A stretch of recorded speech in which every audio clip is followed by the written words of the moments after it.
Today is Thursday, March the 4th, 2021. Welcome to Woodstock City Council meeting.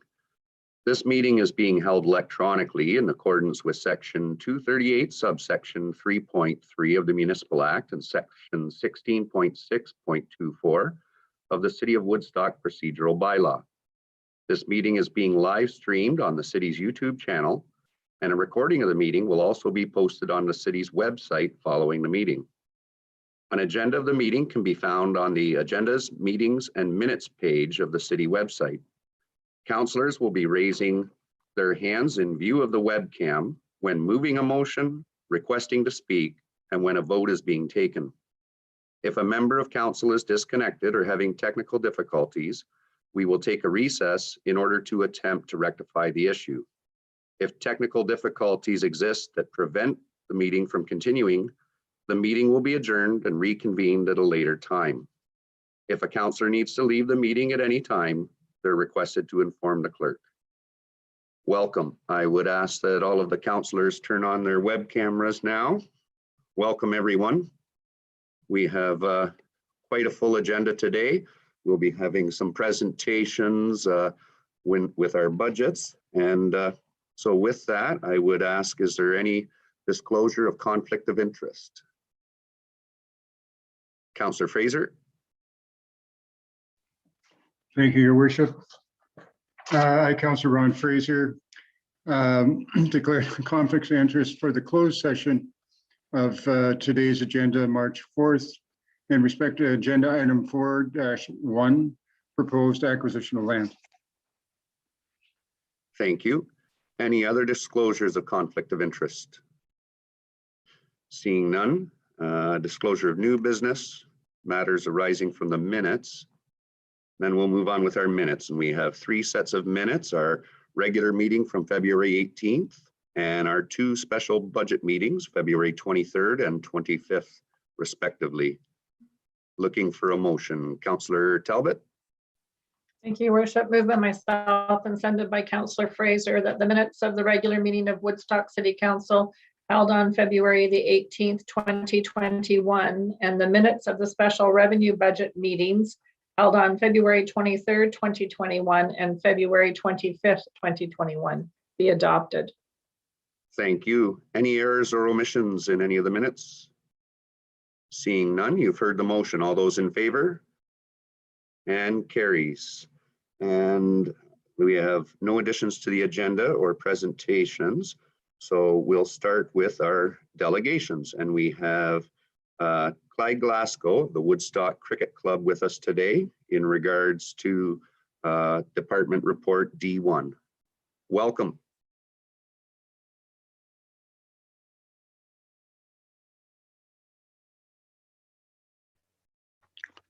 Thank you very much. Hello? Hello, can you hear me? Yes, we can. Oh, thank you. I had asked for an extension of time. I'd asked the city clerk to please advise you of that, because I noticed it says 5 minutes, and I'd asked for about 20 minutes. The reason for this presentation this afternoon is because of the fact that we at the Woodstock Cricket Club, we recently received an email from the Parks Department stating that we would be seen as renter. And the interesting part of that particular email, as I quoted there, I sent you some speaking notes. It says, "This is in keeping with our other sports clubs in the city of Woodstock rent space." Well, Woodstock Cricket Club is not like the other sports club.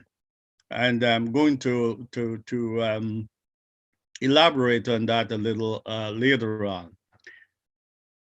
The next point there, the members built the clubhouse and prepared the ground, and it's not the city that did that.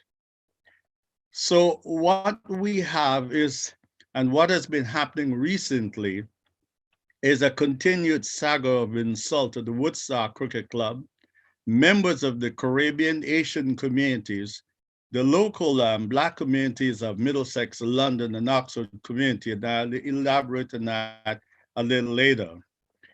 The present relationship with Parks and Recreation is fractured, and you'll notice I've listed a few of them there. Also, what has been happening, there's a misconception on the operation of Woodstock Cricket Club. We are a friendly cultural cricket club with local and international teams. We schedule and play most of our games at Southside Park. For instance, you notice there I mentioned all our 2020 games were played at Southside Park. And when we play, we need flexibility for adjustments. Give you a quick example because I have to be mindful of the time. When we invite cricket teams down to us, especially when they come for Saturday and Sunday, the cricket clubs come as families. They bring their children, the members of the cricket club bring their wives with them. And what we do, we make arrangements for them to attend church services, tour Woodstock and surroundings as the case might be, in order to be there for us for the weekend. Also, the next point that I'm raising there is point F. There's a 99-year lease, and that has been given to some of the, I've listed some of the older members there, Jack Van, Conrad Joseph, Winston Archer, Andrew Cox. I've listed them there. And we have a contract statement that just expired February 28th. And the contravention of the statement here on the permitted use says that every attempt will be made not to conflict with the club's use of lands. Every attempt will be made. And I'm going to elaborate on that a little later. Also, point G there quickly, a disregard for the history of cricket in Woodstock. And I mentioned there General George Vanistad. There was a strong military presence. The officers formed the Woodstock Cricket Club on the principle that cricket must have its own grounds. And let me elaborate on that quickly. Again, the cricket club started in Ingersoll, then it moved to Beachville, and then into Woodstock. And the reason why they kept moving is because they were getting a lot of interference from other sports. And General Vanistad stated we needed an area, a place where cricket and cricket only can be played. And so I stress that there. Parks and Recreation, point H on that first page, doesn't have a full understanding of the operation of cricket. For instance, I got a memo from Parks and Rec, and it says here, Clyde, I've received your message from Glynis. Can you send me what footwear the other group is using and what they need to be using and how the pitch is affected? That there is evidence to show they don't understand the operation of the game of cricket. And so to let you know, I did send them that information as the case might be, and no oversight, no policing, nothing was done. And so as a result, the surface that we prepared, we put down the cricket pitch there. I mean, when I say we, I'm talking about cricketers, a $20,000 cricket surface in the 1970s continually has been destroyed. So if I go now to talk about fracture the relationship there, I talk about the 99-year lease there. And what has been happening is that Parks and Recs, they continue, okay, to have other people play on the surface there without our permission, as the case might be. We had to cancel practices, cancel games.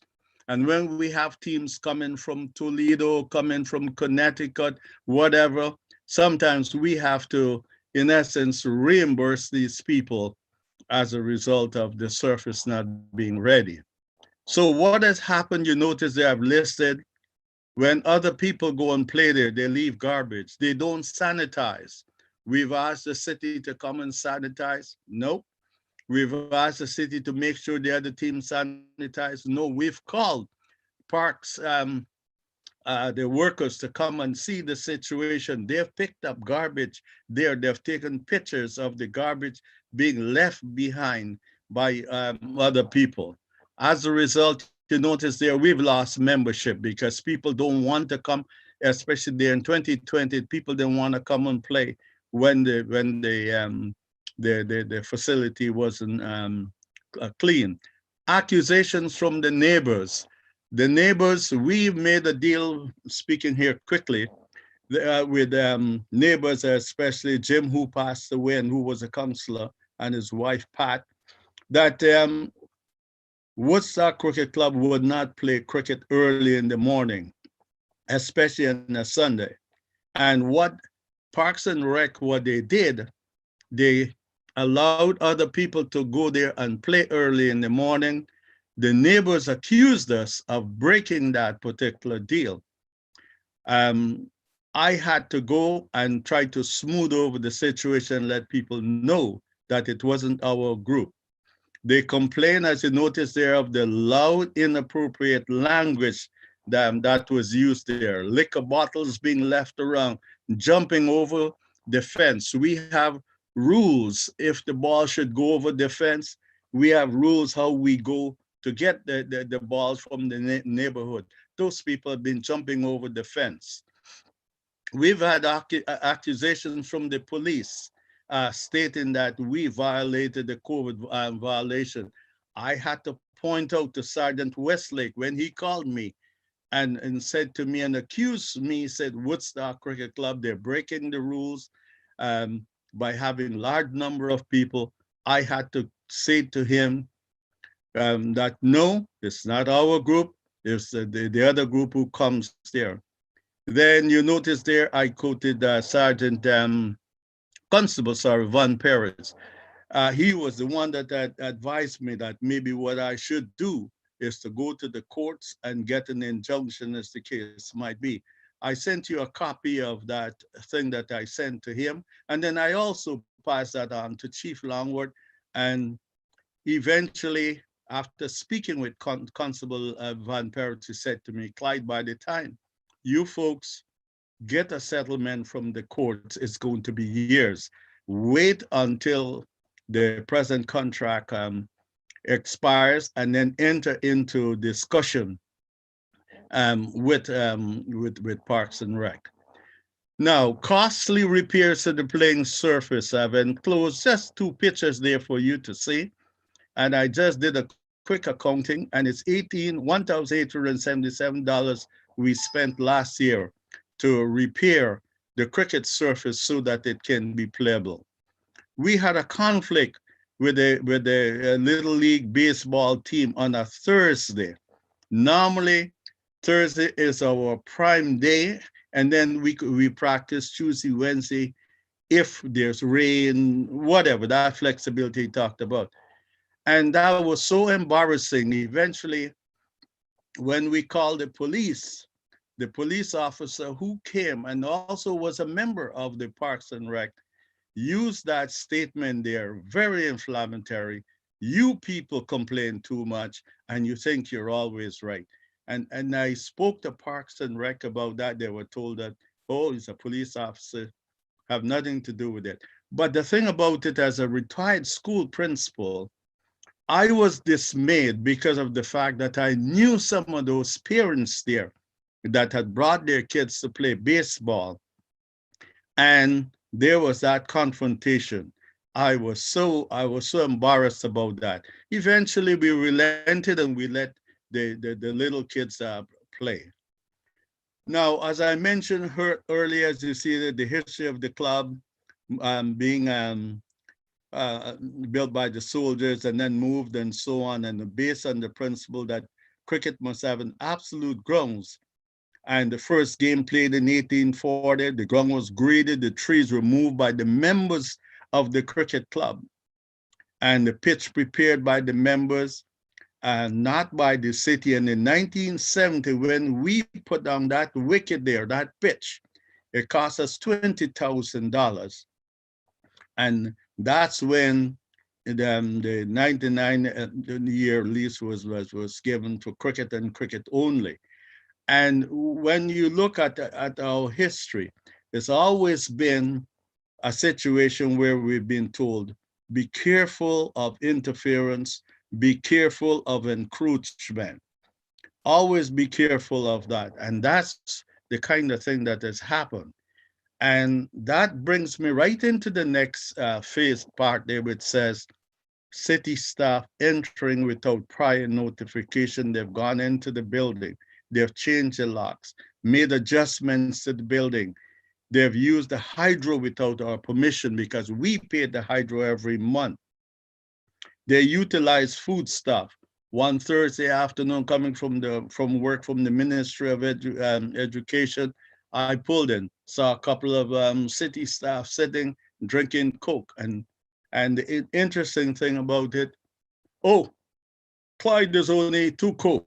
But the point was not just only 2 Coke. The point is that you went into the refrigerator without permission, and you went and you used stuff. And that's the piece about the encroachment. And the same thing with the hydro. I'd gone in there one Thursday afternoon to set up for practice. We saw that the hydro connection was made through the kitchen, and the kitchen window was left open, and the wires went all the way across over to the baseball area.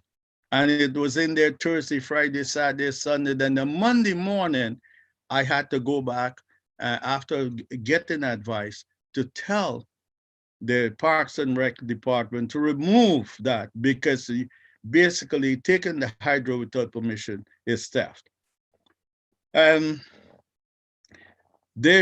have gone into the building and made adjustments to the building and removed our documents, equipment, and took them over to the baseball area, left them exposed for baseball people to see our documents.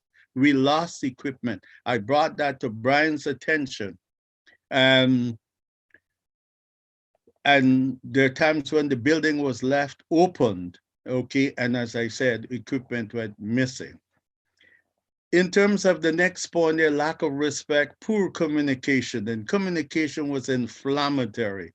For instance, the one incident, September the 19th, when I met with Brian turned to me and said to me, Clyde, you'll have to get along with the other people. But I said, it's a violation of the contract. And I pointed out to him, how can you get along with people when they are just not playing or not using the facilities the way that we used to use it? And just to give you a quick insight on that, when Bobby McFarland was managing Parks and Rec, Bob would call me. If somebody wanted to use the facility, he'd call me. Clyde so-and-so would like to use the facility. And I'd say to him, okay, fine, then call me. And then I would tell them, look, we're gonna be there, we're gonna watch you, we need such footwear, and we have respect for our neighbors, watch the language, no drinking of alcohol. And we lay out the rules very clearly with them. And then we say,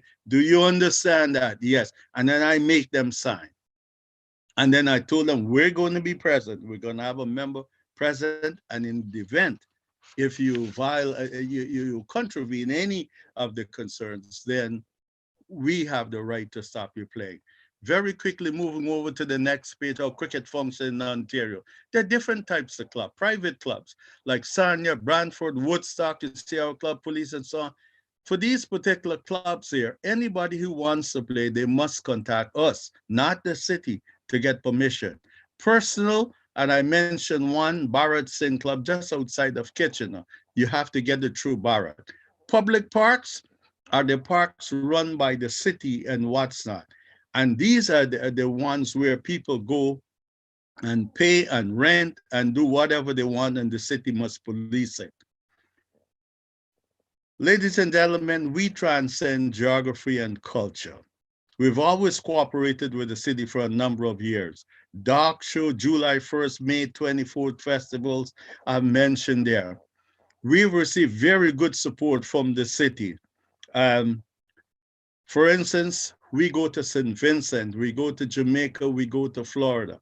And anytime we go, Ann Ash is always willing to give me city pins so that we can trade with the other people.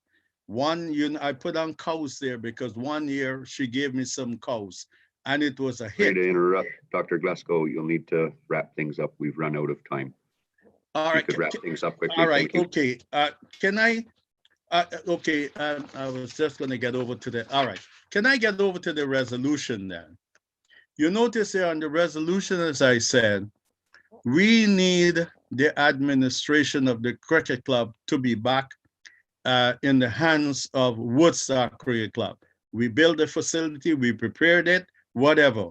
Parks and Rec don't have an understanding how our cricket functions, and especially the question of we are a private cricket club. And therefore, so what we want is to go back to the good old days, whereby if somebody wants to rent the facility, you come through us. And then we negotiate with those people as the case might be, and not to have the constant conflict that we're having where we have to call the police. And we've called the police 8 times during the season, as the case might be there. And then finally, in 10 seconds, ladies and gentlemen, I just want you to picture yourself. You've built a building and you've prepared a surface, you paid the money, everything, and then all of a sudden you're told you're going to be a renter.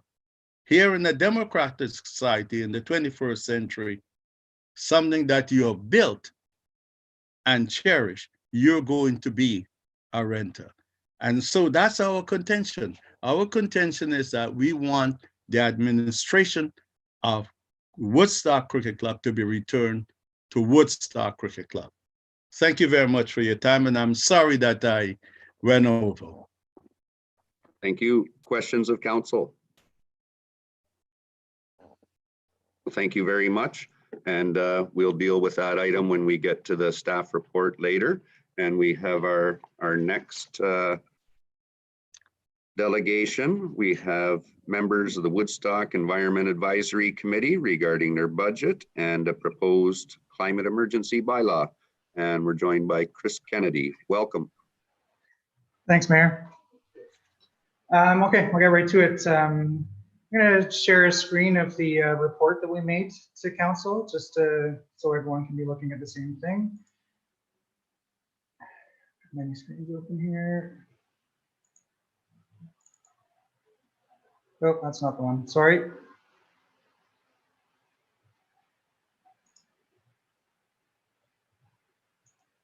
Sorry, bear with me.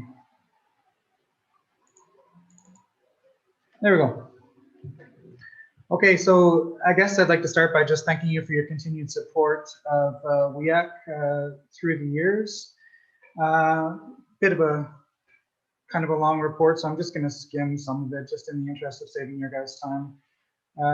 But to Mayor and members of the council and everyone else who supports us, Amy included, everybody, thank you. The aim of this is just to update council on what's been going on. Typically, this year-end report will be, hey, what did we do in this past year? Of course, given the year, that's not very much this time. So brief background, just to reiterate, we've been here since 1990.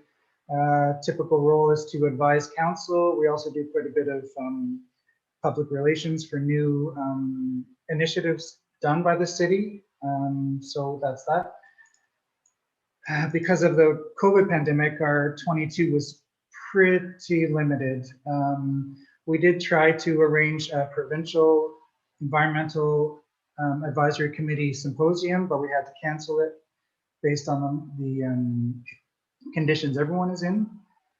So moving forward, one of our recommendations this year is going to be a declaration of a climate change emergency, but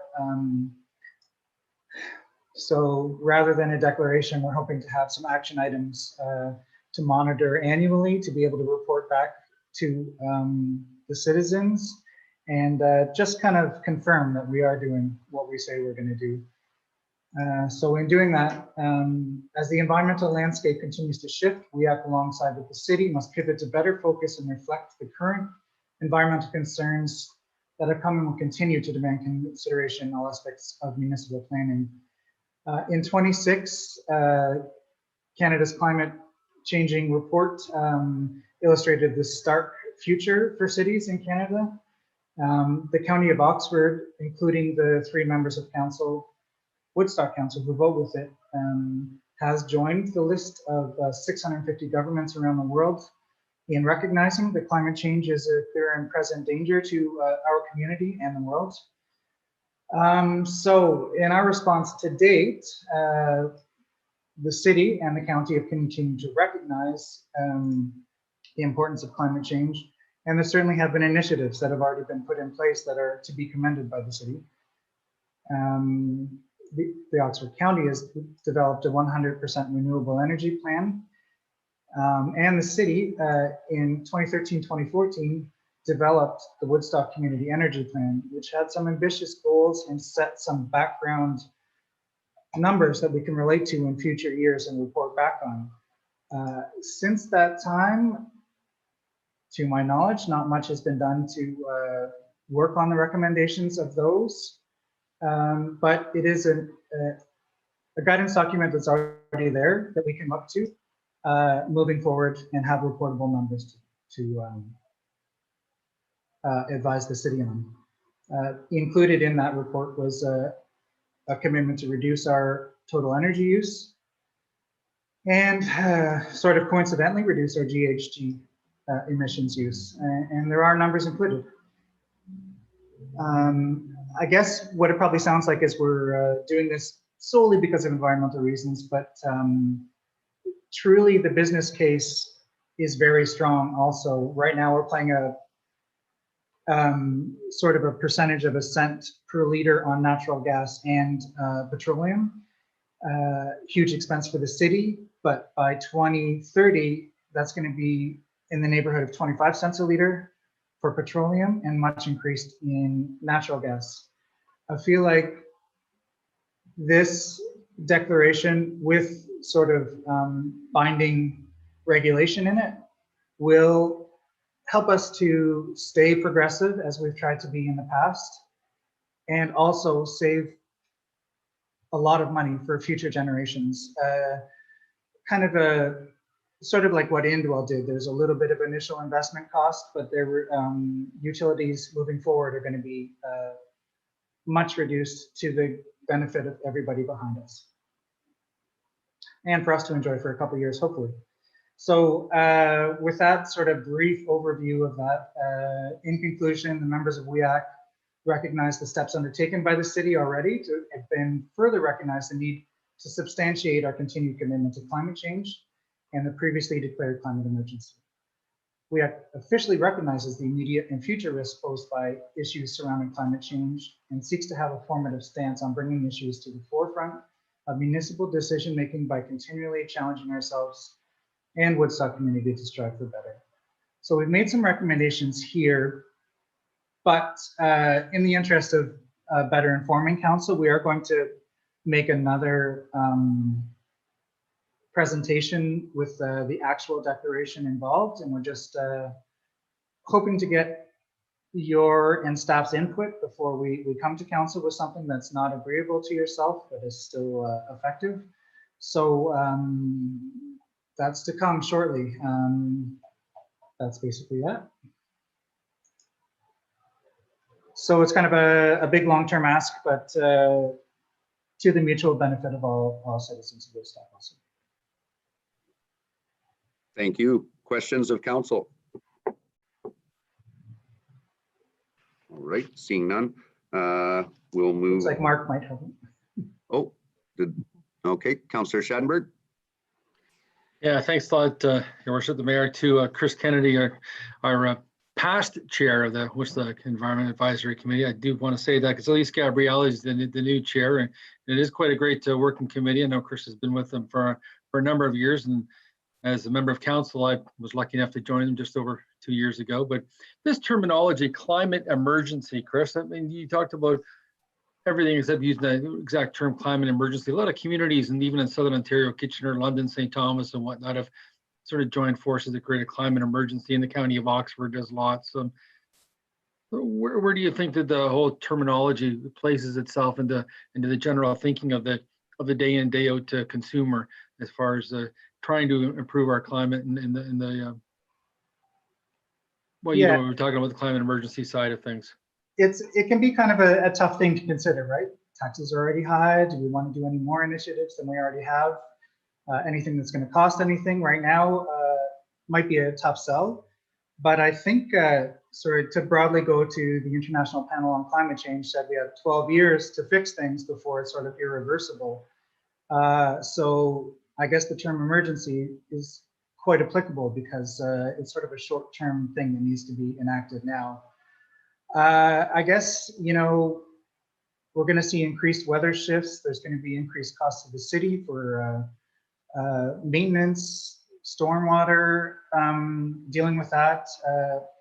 A lot of increased costs that are going to be borne by each citizen and also the community as a whole. So any initiatives we do now to reduce our both natural gas or petroleum inputs is just going to help in the long run. So for people who think more dollars and cents than you know, future impacts, there's still a good business case to do this, as well as just kind of preserving the environment for our kids and grandkids and future generations down the road. Great, thank you. Further questions?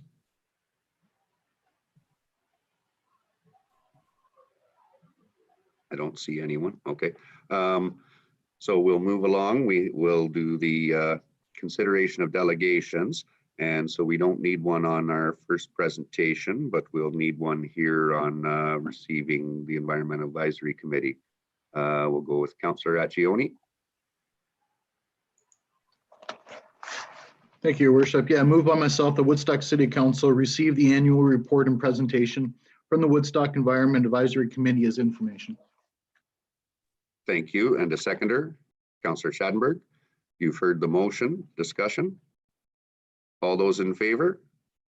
And carries, unanimous. And now we'll move along to correspondence. And our first item is the resolution from the town of Tillsonburg regarding the restructuring of Oxford County Council. And who would like to make a motion on that one? I'm freezing up a little bit here on my end. Okay, Councillor Talbot. Thank you, Worship. Moved by myself that this Woodstock City Council receive resolution 2021-090 from the town of Tillsonburg regarding restructuring of Oxford County Council as information. Thank you. And a seconder, Councillor Tate. Discussion. Seeing none, you've heard the motion. All those in favor? And carries, unanimous.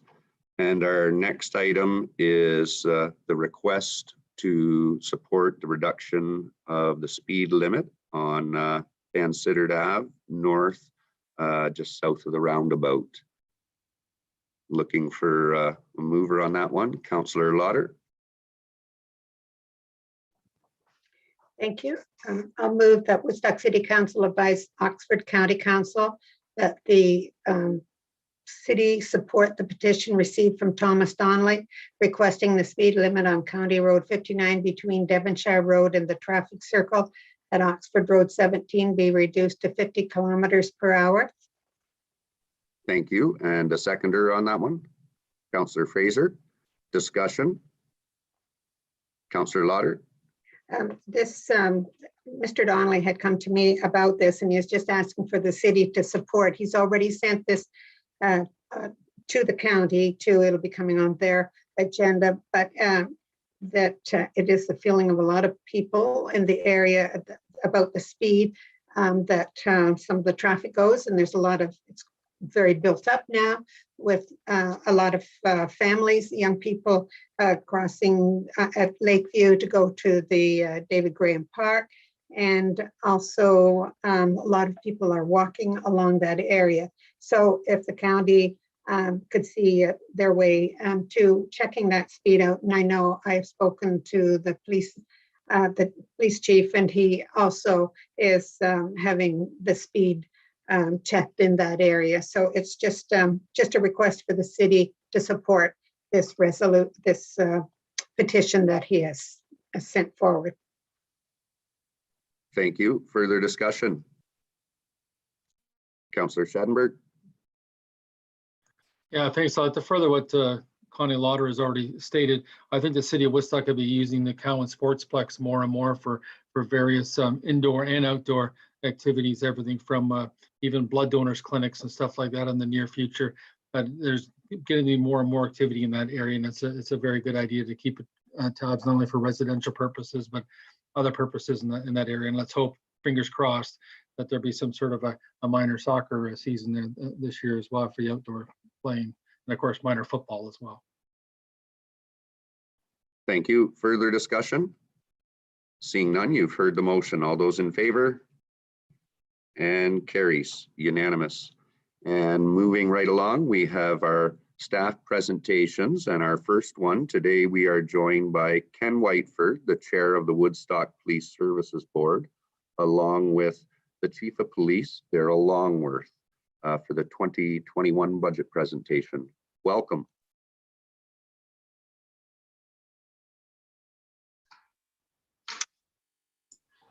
Good afternoon, and thank you, Mr. Mayor.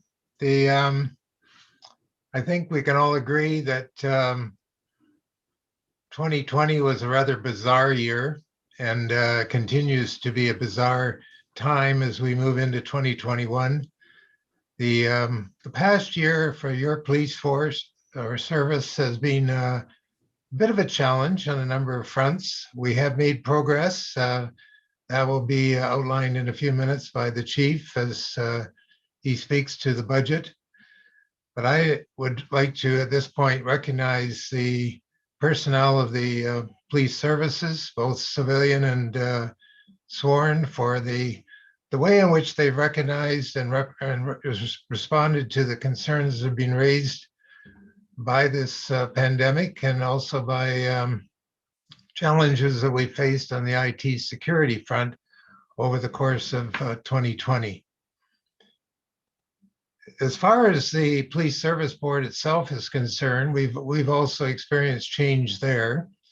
Members of council be aware that in June of last year, Leslie Farrell joined the board as filling the vacancy created by the departure of Marianne Silverthorne, who was our chair of the board at that time.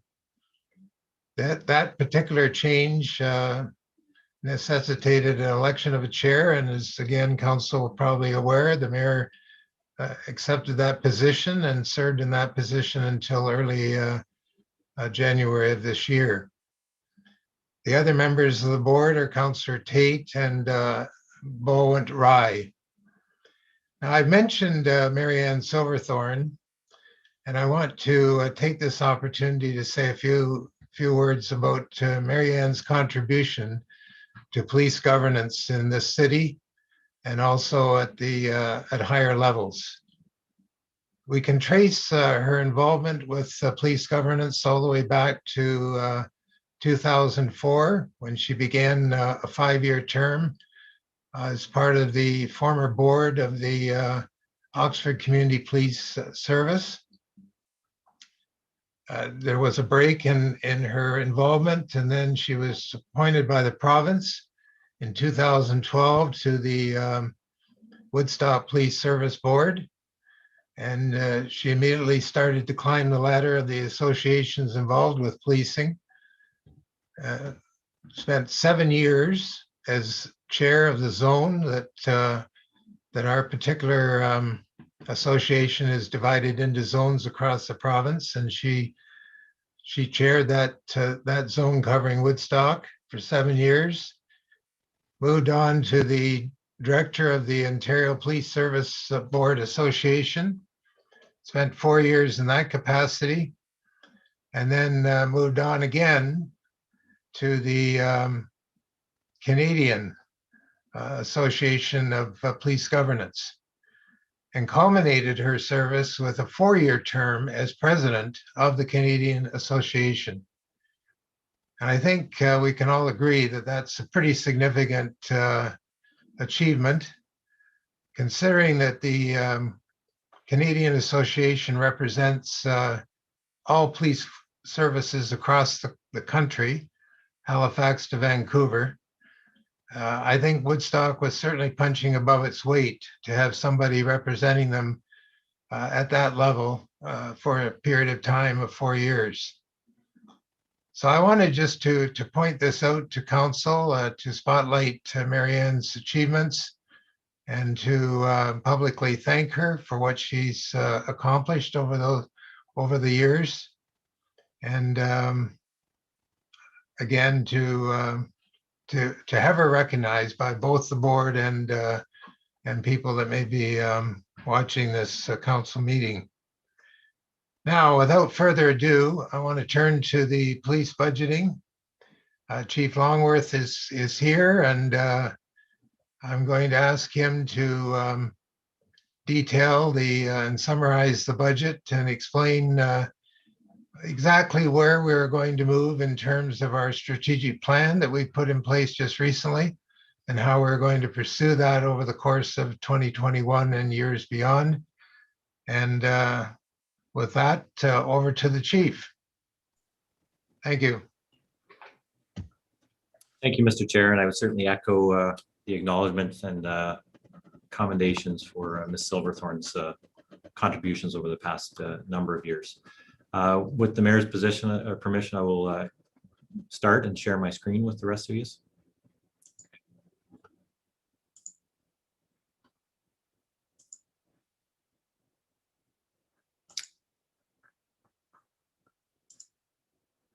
Just a simple thumbs up. Everybody can hear me okay and see my screen?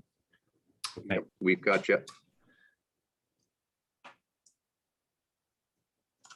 So good afternoon again. It is my pleasure on behalf of the Woodstock Police Services Board and the dedicated members who make up the Woodstock Police Service to present our 2021 budget proposal. Before I do that, before we look ahead to 2021, I think it would be important to reflect on the budget performance in 2020. Our 2020 budget saw a $180,000 shortfall in revenue directly related to the COVID-19 pandemic, and nearly $100,000 in additional expenses directly related to the pandemic that went towards the purchase of personal protection equipment, renovations and furniture purchases to ensure barriers and physical distancing in the building, extra cleaning, and the purchase of extra cleaning supplies, all designed to keep our members and the public safe while still providing quality service.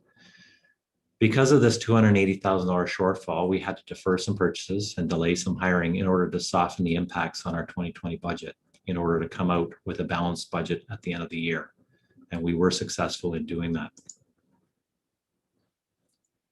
Now looking ahead to the 2021 budget, in consultation with the community and our members, our strategic plan has identified a number of strategic priorities that we've committed to. The first priority is to improve community safety. And there are a number of goals and targets that fall under that priority, including making our roads safer, enhancing drug enforcement, improving outcomes for victims, and a greater focus on the downtown. Our second priority relates to creating better collaboration and engagement with the community through improving our external communications, working with and mobilizing the community, and better engaging with our community partners, our diverse communities, youth, elderly, and vulnerable populations.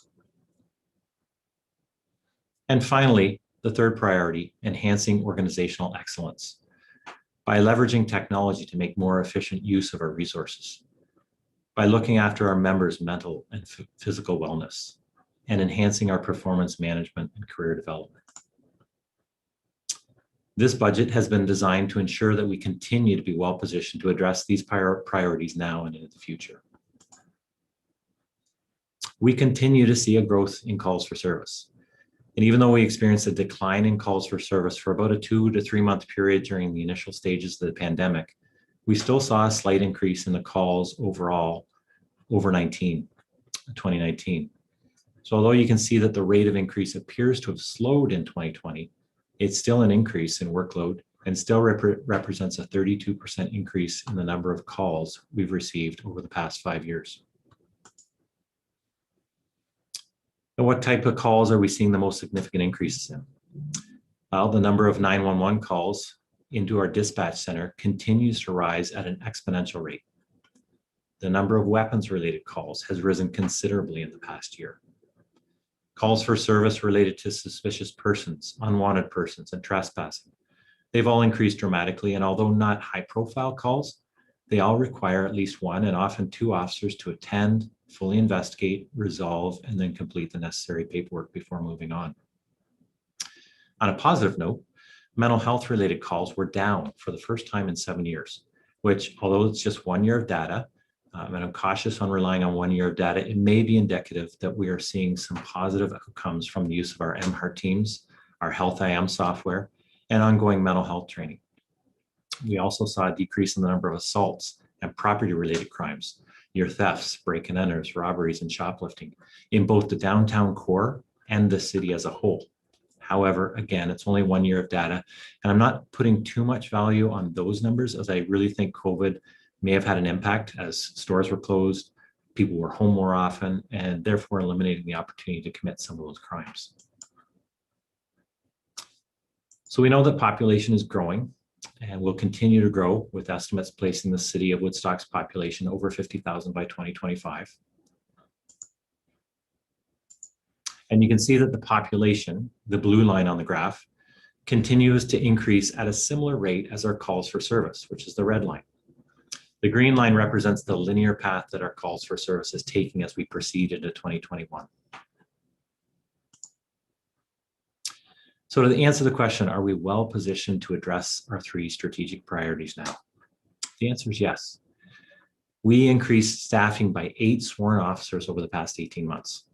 That allowed us to provide 2 dedicated full-time patrol officers downtown, a full-time dedicated traffic officer, 1 additional officer dedicated to drug investigations, and the creation of a community response unit to proactively target hotspot crime locations, issues downtown, and traffic initiatives. I told you last year when I presented that although there was a significant investment in 2020, there would be some additional growth required in 2021, but that growth would be more measured. The increases in staffing in 2020 established a solid and much needed base from which to grow. But we need to continue to build on that base and increase staffing levels and technology to keep pace with the growing community and increasing workload into the future. What are the impacts affecting the 2021 budget? Reduction in revenues are still anticipated in 2021 related to the pandemic, and that's been accounted for in this budget. Leveraging technology. Continuing to add very expensive human resources is simply not sustainable. We must continue to expand our technological abilities so that we can work smarter and make more efficient uses of the valuable resources that we are deploying on a daily basis. This budget will allow us to do that through continued investment in digital evidence management, which will diminish time officers spend handling and redacting the volumes of digital evidence we receive on a daily basis in preparation for court, and make use of cloud-based technology to provide seamless disclosure of that digital evidence to the courts and eliminate the need for costly and time-consuming processes of redaction, burning images to disks and other storage devices. Improvements to our computer-aided dispatch system and business analytics programming. In an earlier slide, I mentioned the increasing workload in our 911 communications center. The enhancements we plan to make to our phone system and computer-aided dispatch through this budget will diminish workload on our communicators, and put more information at the fingertips of our officers in the field through their mobile terminals and handheld devices. The continued investment in our business analytics software will also allow us to leverage data to set priorities, develop policies, and assist in decision-making to make sure we're making the best use of those valuable resources and putting our officers where they need to be when they need to be there. Next Generation 911, or NG 911, is an initiative aimed at updating the 911 services across North America to improve public emergency communication services in an increasingly wireless mobile society. Significant investments were made towards NG 911 in 2020, but more will be required in both 21 and 22 to meet the regulated standards for primary 911 answering centers like the one we have here in Woodstock that will come into force in 2023. And although this one may not exactly fit under the technology bullet, I do want to point out that we are going green with the rollout in 2021 of hybrid frontline patrol vehicles to reduce our carbon footprint and reduce future fuel costs. Other impacts affecting the budget. Obviously, contractual salary increases. And when you consider that about 90% of our budget goes towards human resources, this is a significant driver, as is increasing our staffing levels and increased benefit and WSIB costs. This budget will make significant investments in our staffing levels in 2021. It will allow us to hire 2 additional officers, one for frontline priority response, and one as part of our commitment to enhancing our services to victims of domestic violence and human trafficking. One additional civilian will allow us to fill a position that's been vacant for nearly 2 years due to a long-term illness and has resulted in overtime and added workload on the other civilian employees that's just no longer sustainable. And it will allow for a full-time digital forensics analyst, which is presently just a part-time position. Nearly every investigation we now handle involves a video, a cell phone, or a computer that needs to be analyzed. And we've been monitoring the workload on this position over the past 2 years. The workload associated to the growth in the number of electronic devices that need to be analyzed for investigations is at the point that this needs to be a full-time position to keep up and meet our court disclosure obligations. The proposed budget will allow us to make significant improvements in 2021. By adding an additional frontline officer, combined with the restructuring that we will be undertaking in 2021, with the creation of our community response unit and changes to how we deploy our canine unit, will allow us to have additional resources assigned to traffic enforcement. And that's in addition to the full-time traffic member added in 2020. Strategic, targeted enforcement throughout the city, and additional patrols and enforcement efforts downtown. And that's in addition to the 2 foot patrol officers already assigned there. The creation of a special victims unit to provide enhanced victim-focused delivery of services to combat human trafficking, domestic violence, and sexual violence. And I've already touched on the increased technology improvements and the impact they will have on the workload in our dispatch center and on our ability to efficiently deploy our people. This investment is a critical step to ensure we are well positioned to meet the safety needs of our diverse, vibrant, and growing community and provide effective and efficient policing into the future. So our projected net operating budget for 2021 is $16,981,626. This is a total increase of 4.48% over 2020. This is a large increase. There's no way to sugarcoat it, and I'm not going to try. However, this city is growing, and your police service needs to grow with it in order to continue to provide effective and efficient policing now and into the future. And just before I close and answer questions, I would like to acknowledge the members of the Woodstock Police Service who are out there right now, as I'm speaking, answering 911 calls, dealing with people in need, people in crisis, and responding to emergencies. So with that, I'd be happy to answer any questions you may have. Thank you, Chief. Questions of council? Councillor Fraser. Thank you, Your Worship, and through the Chief. Just going back to your calls for service for suspicious persons and unwanted persons. Do you think any of that is related to, that increase is related to drug addictions and our homeless that we're dealing with on a constant basis? It certainly could be. I think some of it has to do with the pandemic as well, with businesses being closed and people being at home, maybe noticing more suspicious activity in their neighborhoods as well. Certainly, when I talk about those stats, we've actually looked at the ones downtown as well, and the number of suspicious persons calls downtown has increased, like they have across the city. So I think probably a combination of what you just pointed out about homelessness and drug addiction, factored with the fact there's a lot more people at home paying attention as well. And if I can continue, Your Worship, just briefly. And I just want to congratulate your community response unit. Obviously, the feedback I'm getting from the business improvement area is that there's impact because of that.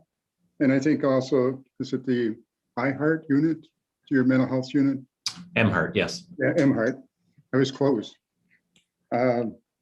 I think it's had a significant impact, obviously, because your recalls for mental health calls obviously reduced. You answered my one question I already had formulated anyways on the enhanced 911. My understanding there was some of that was coming down the tube, so it's nice to know you're preparing for that. And I suppose the only other question I have is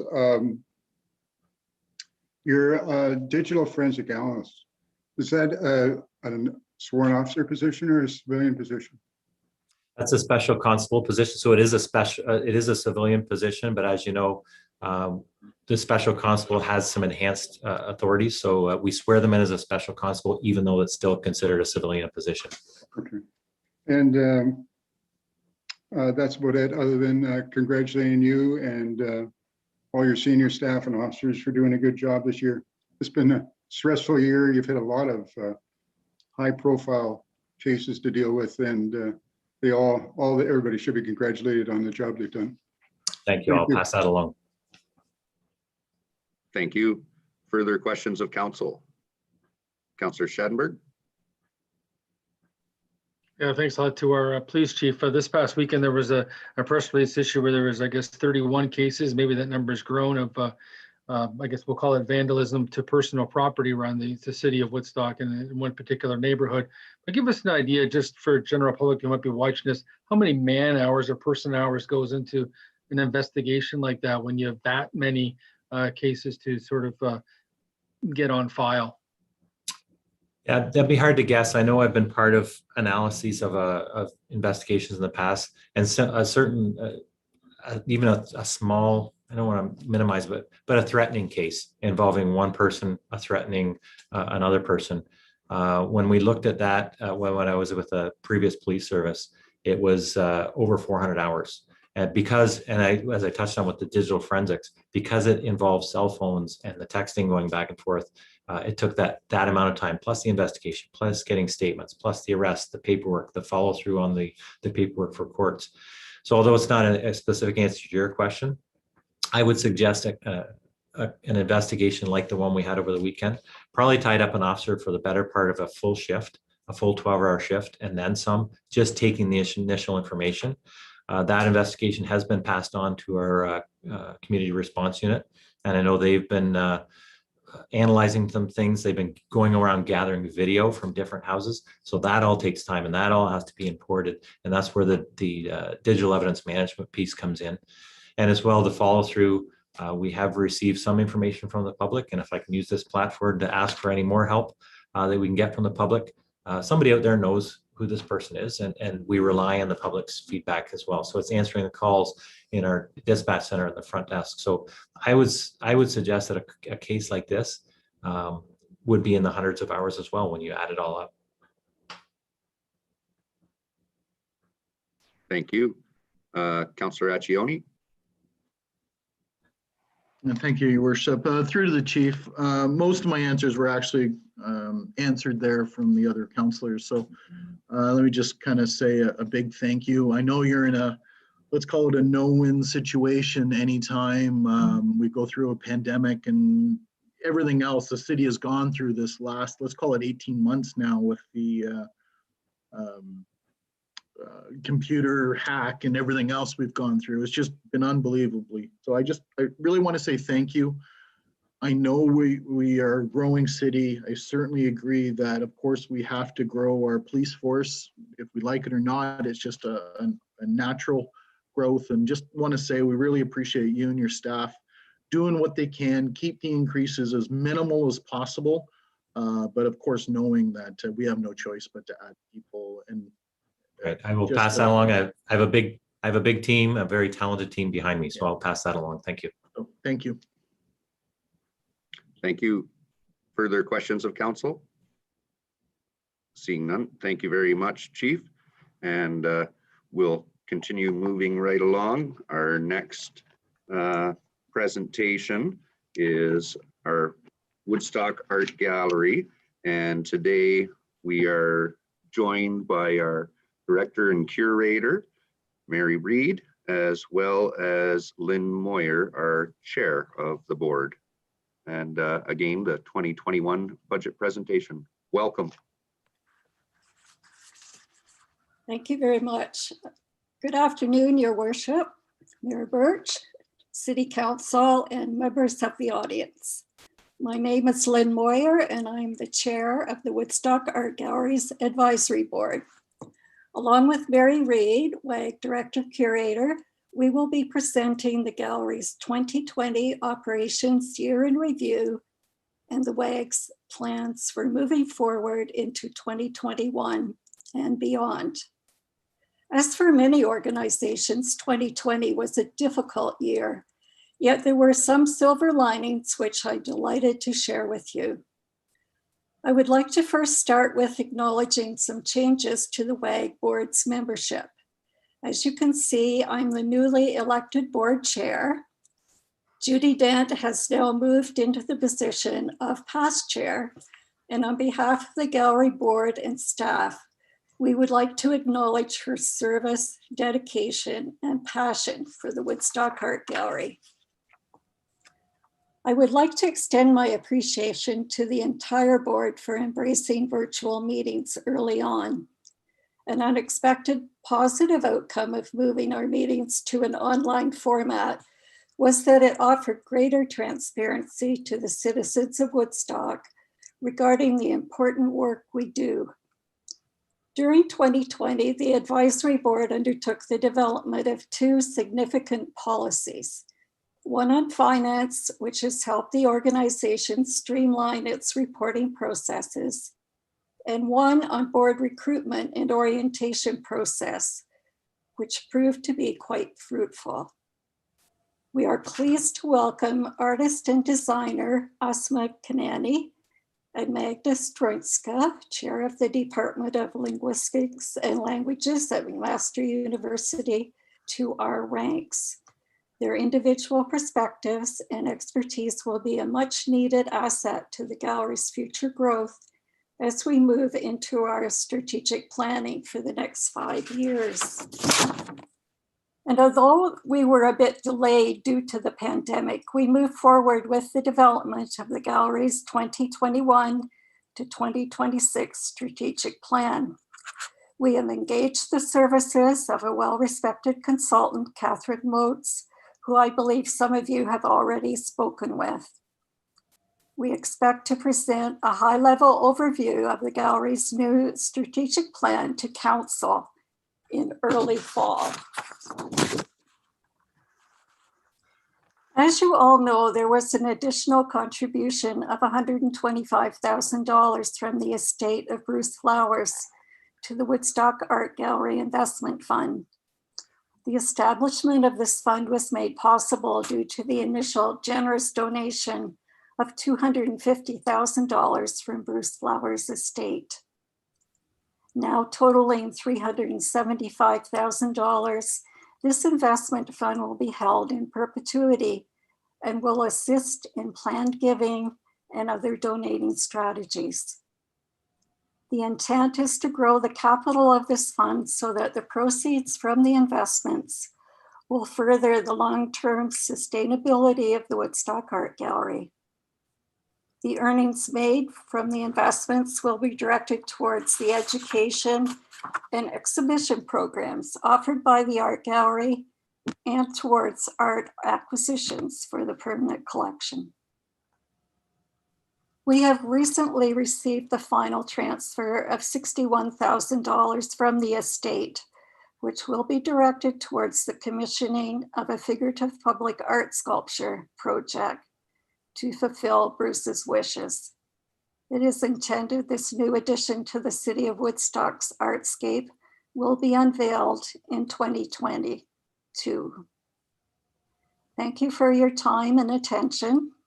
I will now turn it over to Mary Reid, the gallery's director curator, who will go into more detail regarding 2020's achievements and the plans for 2021.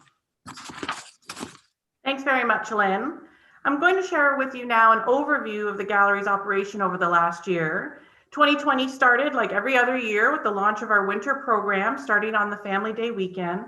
And on Saturday, February the 15th, we held another jam-packed exhibition opening.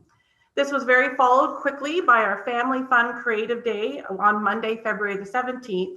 And I'm delighted that we presented this program in partnership with the museum, the theater, aquatics, and recreation. And last year it was generously sponsored by the Kingsman Group. One element that people don't realize is the number of youth employment opportunities we provide for our local Bright Lights. All of these positions are funded through youth employment grant programs through the Government of Ontario and Canada. And in the past year, we've employed 4 students and engaged 2 co-op students to provide a meaningful experience that aids these young people in developing their leadership, problem solving, and communication skills. One accomplishment of note is the gallery's accessibility guide that provides best practices and goals of improving accessibility in all of the gallery's operations and programs. This important resource was developed by our Assistant Curator of Education intern, Connor McKinnon, and was done in concert with our education team. This is a snapshot of the education activities the gallery undertook in 2020. These include a wide range of activities from children to seniors.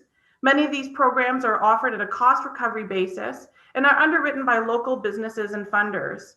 The gallery also fulfills the Ontario curriculum requirement by offering programs to our local public, Catholic, private school boards, as well as our homeschoolers. And several of these programs got underway very early in 2020, and then we all know what happened. Due to COVID, we made the very bold virtual pivot. We transferred our physical exhibitions into virtual exhibitions. We hosted 2 art auctions and split the proceeds with local artists and artisans. We overhauled our website to make as many activities from membership to donating online as possible. We moved ahead with our annual Juried exhibition, Visual Element 62, and due to being closed, we could not mount the exhibition in the flesh. So what we did for the first time is we did it entirely virtually, from jurying to the actual display. And something remarkable happened.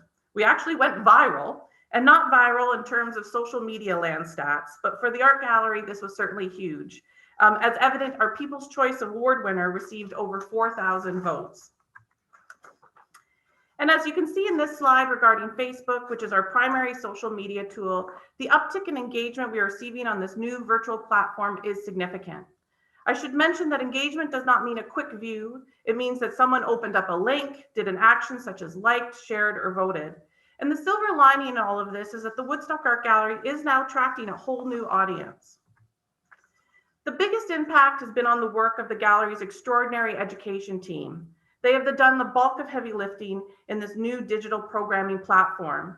2 accomplishments of note, and there are certainly many others, is the creation of an entire education package complete with behind-the-scenes virtual exhibition and vault tour, and a Google Drive chock full of resources, activities, and tests geared to grades 1 through 8, as well as the development of a public virtual resources page with activities for all ages and abilities, complete with illustrated instructions and material lists. In the fall of 2020, the gallery launched the first community creation kit in partnership with the Children's Aid Society of Oxford County. This was generously sponsored by our local IPC Investment Planning Council. We were able to make 30 kits that were distributed to the clients of the Children's Aid Society of Oxford County. These kits are full of professional grade art supplies and art exercises that are based in solid pedagogy and can last over an extended period of creative exploration. By September, we were able to do this project again due to the generous support of the Jameson Hiltz Insurance Brokers and AP Hurley Construction. And we were able then to make the kits available for sale in the gallery's gift shop by late fall, late November, early December. I was able to secure sponsorship for one more iteration of this important project through our local RBC, but honestly, funds were becoming harder to find as businesses were starting to really feel the impact of the pandemic. And I felt that sadly, after April of 2021, this important initiative that's serving some of our most at-risk youth would have run its course. But I'm thrilled to let you know that we received support for the Oxford Community Foundation Emergency Community Support Funding that now will allow us to offer this very important program for a full year, increase the number of kits from 30 to 50.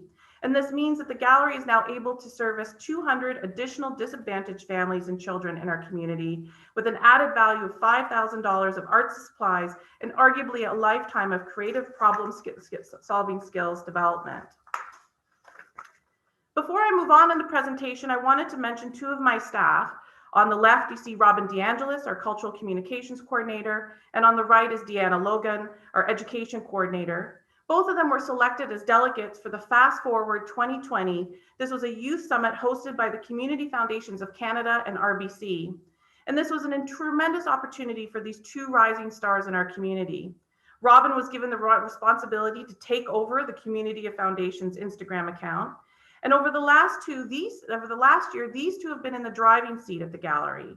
And this shift from virtual programming so quickly and so swiftly is due in large credit to these two extraordinary women. The two other core functions of the Woodstock Art Gallery are exhibitions and the permanent collection. Exhibitions are programmed throughout the year to provide a balance of historical and contemporary work, as well as work done by local artists and those that are recognized on the national and international art scene. Exhibition themes are intended to be reflective of current trends and conversations, along with making key links in the Ontario school curriculum. Due to COVID, the gallery's exhibition schedule has been in a constant flux. Due to the lockdowns and severe reduction in in-person visitors, the gallery exhibitions have been extended to much longer runs and rescheduled into 2021 and 2022. And as you can appreciate, we try to show as much of the collection in our exhibition lineup as possible, and really want to highlight these treasures to our community. Last year, we were able to feature 132 works from the collection in 4 exhibitions. One exhibition I'm particularly proud of is the Given Her Due, Oxford County Women Artists from 1880 to 1980. This exhibition traced many of the connections between women artists in our community over 100 years and highlighted some really wonderful unsung talents. I'd also like to mention, I went ahead a bit. I'd also like to mention we welcomed our new team member in October of 2020. Nell Wheel is our new head of collections and has already proven to be a very important asset to the gallery. The permanent collection is actually collectively owned by the citizens of Woodstock, and the gallery is a steward of this important resource. The collection reflects the history and nature of Oxford County with a focus on local artists, in particular Florence Carlyle. I just wanted to highlight this one painting by Florence Carlyle, which is a portrait of her mother holding a copy of The Studio, which is an arts and letters publication of the time. The National Gallery of Canada has in fact borrowed this work from our collection for its exhibition, Canada and Impressionism, and that it has been on an international tour and is now back in Canada and will be on display in Ottawa in 2022. Also of note is the Woodstock Art Gallery organized traveling exhibition, Many Lives Mark This Place. John Hartman paints Canadian writers in the landscapes that inspire them. This exhibition opened at the McMichael Canadian Art Collection in March of 2020, and it is currently in storage and will relaunch its international tour this fall. Things to highlight in the 2021 revenue budget that are on the positive side is that the gallery received a number of grants in 2020 that could not be expended, and as such, these amounts are already secured and have been carried over to 2021. In addition, we were not able to complete our projects in 2020, such as the logo competition and their strategic plan. So that, again, these funds have been carried over as well. On the downside, our abilities to self-generate revenue have been severely compromised due to the pandemic. The estimates provided in the 2021 budget are based on a reduction of participation rates and are contingent on a number of unpredictable and unknown future realities. I'd also like to draw your attention to a few areas on the expense side. Our full-time salaries have increased due to the facilities maintenance position no longer being shared with the museum. The professional development budget has been pared down significantly as travel will not be undertaken. I also looked to find areas that we could reduce costs in terms of general overall operation expenses, and this has been reflected in many budget lines. And I've tried to maintain as much as we can for our public program activities that are now being transitioned online. However, a number of programs will just not run this year. These include our bus tour, our film series, as well as our signature fundraiser, the Taste of Art event. But the hardest hit is the exhibitions budget due to the decrease in in-person visits. But before I leave you, I want to mention a few highlights of 2021. Knowing that we'd not be able to host our annual Creative Family Day, the gallery's education team came up with the idea of doing a smaller scaled down version of the community creation kits with online activities. I reached out to Toyota Motor Manufacturing of Canada, who wonderfully shared our vision and funded this project. We plan to give away 300 art grab bags, as this is what our typical in-person attendance is in years past. But we didn't anticipate how huge this demand was for this activity. So many people lined up to collect these bags before 11 a.m. on Friday, February the 12th, that they were gone in almost 10 minutes. And before knowing how much demand there was going to be for our little art grab bags, the library reached out to partner on a project called Art of Stories, Inspirations of Our Favorite Books. The gallery will contribute our art bags and activity, and the library will create the additional programming and a virtual exhibition. And this will roll out in the coming months.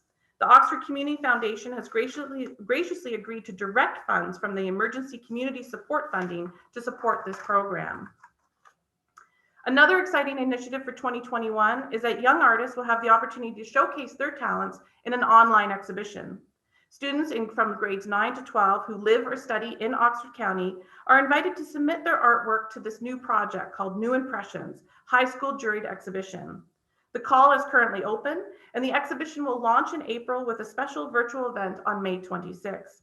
And we are very thankful of the support provided by DJ Design and the media sponsorship by Heart FM.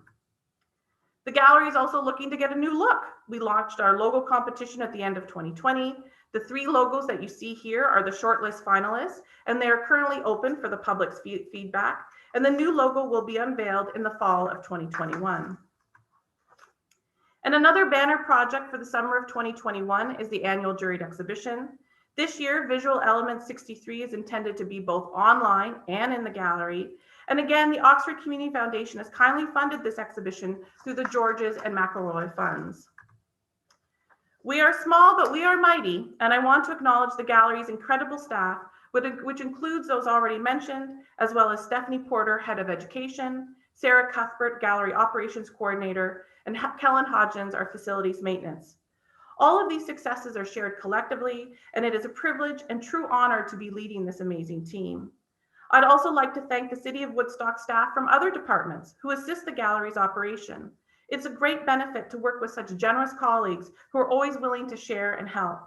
And I want to commend the advisory board of the Woodstock Art Gallery for making this virtual leap with us all, and personally thank them for their commitment and dedication to this organization. To conclude this presentation, I want to leave you with a small selection of comments we received from our supporters over the last year. Keywords such as amazing leaders, appreciation, inspiring, and fun speak to the importance of the Woodstock Art Gallery to the citizens of Woodstock. In a recent study, a value study of GLAMS, which is short form for Gallery, Library, Archive, and Museums in Canada, every dollar invested in art galleries, there's a social return of $4.30. And to quote a recent speech by Senator Patricia Bovey, art empowers, art is the ability to change society, and art is the ability to question and to heal. But to do that, it needs support. I want to thank Mayor Birch and City Council for the steadfast support the gallery has received in 2020. This commitment has positioned the gallery to play an important role in assisting Woodstock's post-pandemic recovery. Many thanks for your attention. Thank you. Questions of council? And we'll start with Councillor Lotter. Thank you. Being a member of that board, I just want to thank Mary Reid, the staff, and all the other board members that have worked so hard to accomplish what has been done through this stressful year last year in COVID. throughout 2020. And just a big thanks to the work that they do. Thanks. Thank you very much. Thank you, Councillor Tate. Through your worship, just to comment also, because I'm not on the board, so I'm completely unbiased. But you've done an amazing job, and probably the public isn't aware of everything that you've done, considering we're in a pandemic, and the amount of money that you've been able to raise. When you sent that short email a couple of weeks ago, it was amazing the work you've done. We do have amazing staff with the city, and I'm glad everybody works together, and you need to be commended for the work that you've done. Thanks. Thank you very much. Thank you, Councillor Accioni. Thank you, Your Worship. I really want to echo Councillor Tate. It's no secret I've been one of your biggest fans since you came. Was never really into the art gallery, self-admittedly, much beforehand. Got to know you, got to know all the staff there at the art gallery, and let's just say it's no secret. My wife and I both love the event Taste of Art. And my only question here is, since you're going to miss a couple of them, we're really hoping you'll have a few extras in a couple of years so that, we can enjoy them more. Just a suggestion, just throwing it out there. But, a regular Friday night thing is not a bad idea. Just saying. Thank you for you and your staff. All kidding aside, just keep it up. Thank you. Thank you. Thank you, Councillor Talbot. Thank you, Your Worship. Through to Mary, I just want to commend you and the staff on how well you adapted to the pandemic. I was on the website not that long ago and just looking over it again, and how you changed everything to virtual is very creative, and all the programming and things you've done. And in one of your comments, and I actually was looking at the page where the puzzles are. I love doing puzzles as well, but it's very hard in these times and to react quickly, but you guys were on top of things and have done an amazing job. And I think as a community, we should be very proud of all the accomplishments that you and the staff have done. Many thanks. Thank you. Further questions of council? Okay, seeing none, thank you very much. And we'll move right along. We have the Public Library 2021 budget, and we have Chair of the Library Board, Ken Whiteford. Those who've been watching this meeting since the beginning might recognize him from the previous presentation. We're also joined by our Library CEO, David Harvey. Welcome. Thank you very much, Mr. Mayor, and good afternoon again. I want to start this presentation by paying tribute to the staff of the library for how they've handled the changes that have occurred over the course of 2020.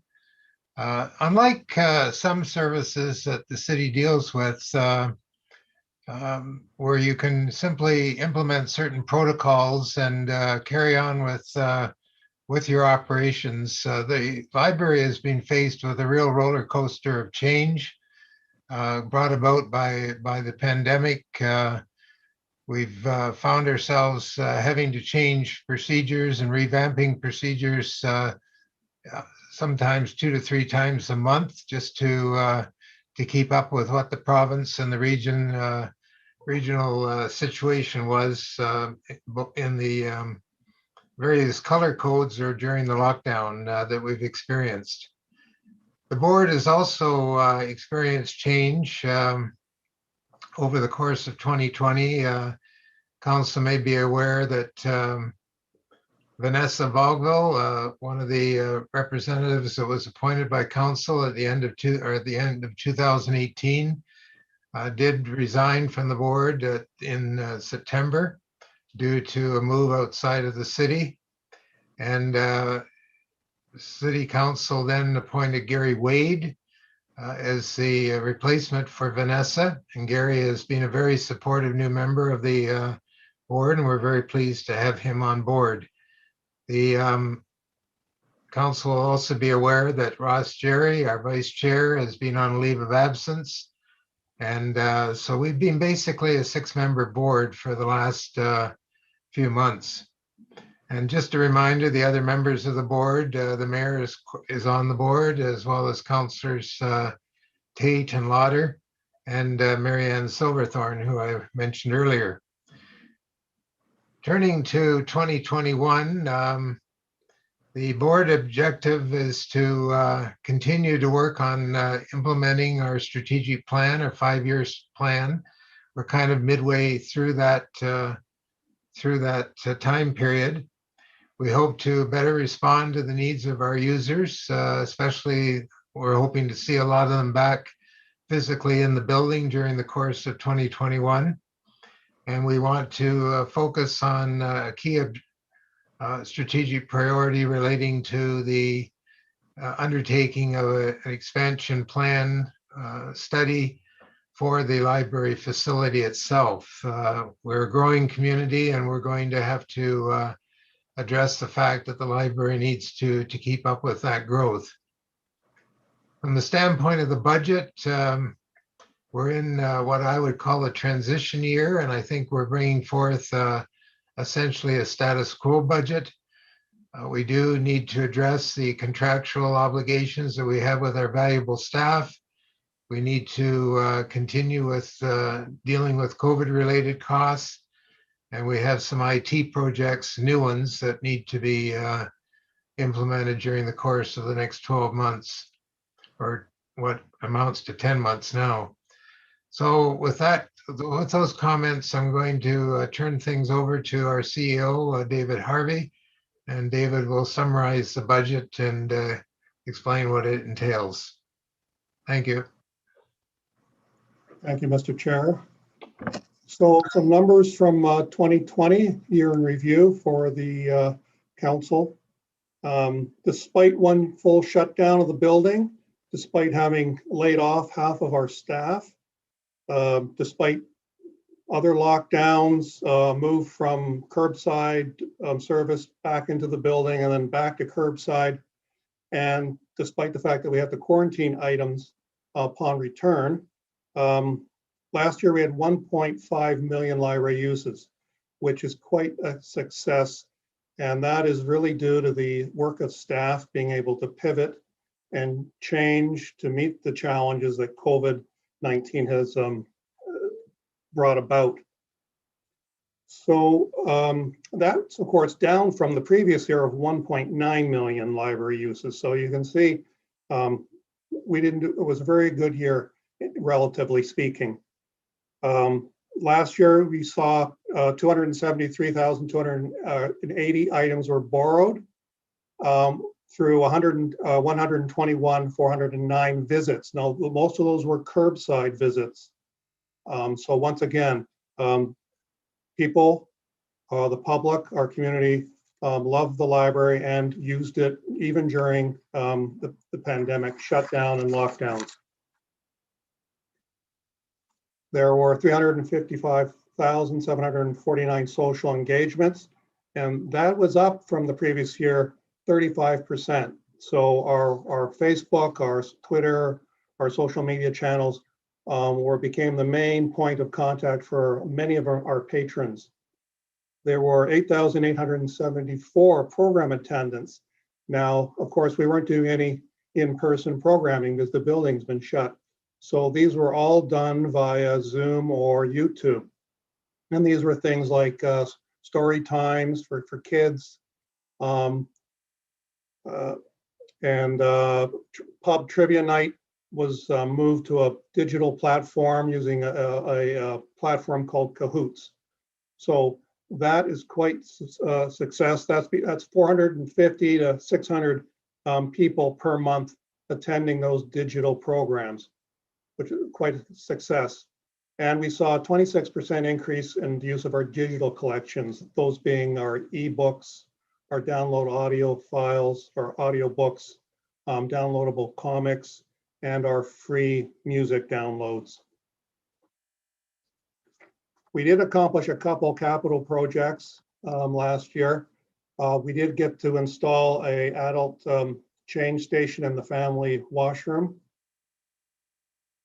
And we were able to also install 2 self-check kiosks last year. Luckily, we had ordered them in January. They didn't really go into service until mid-year, I believe, but it was pretty much a godsend for patrons who wanted to limit their personal contact with others, and they could use these kiosks to check out books by themselves. So as the board chair mentioned earlier, the library board's requesting a status quo budget for 2021. Now, there are certain assumptions that were made in the development of this budget.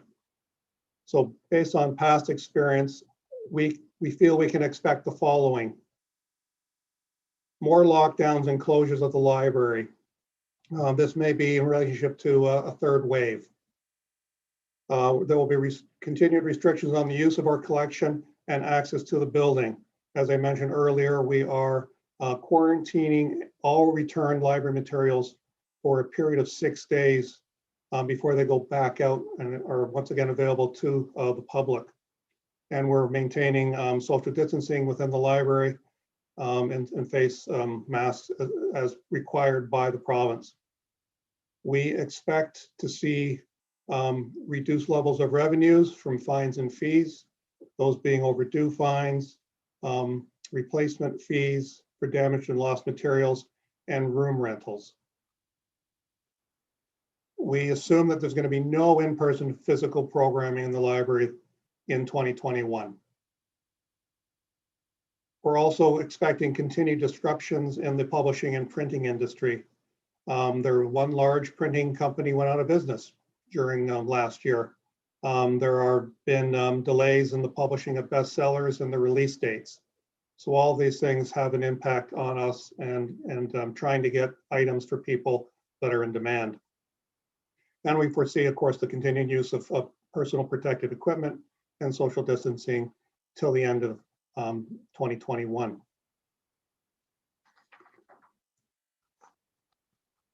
So there's going to be a need to provide, of course, our collection services and programs in digital formats continuing as we've been doing.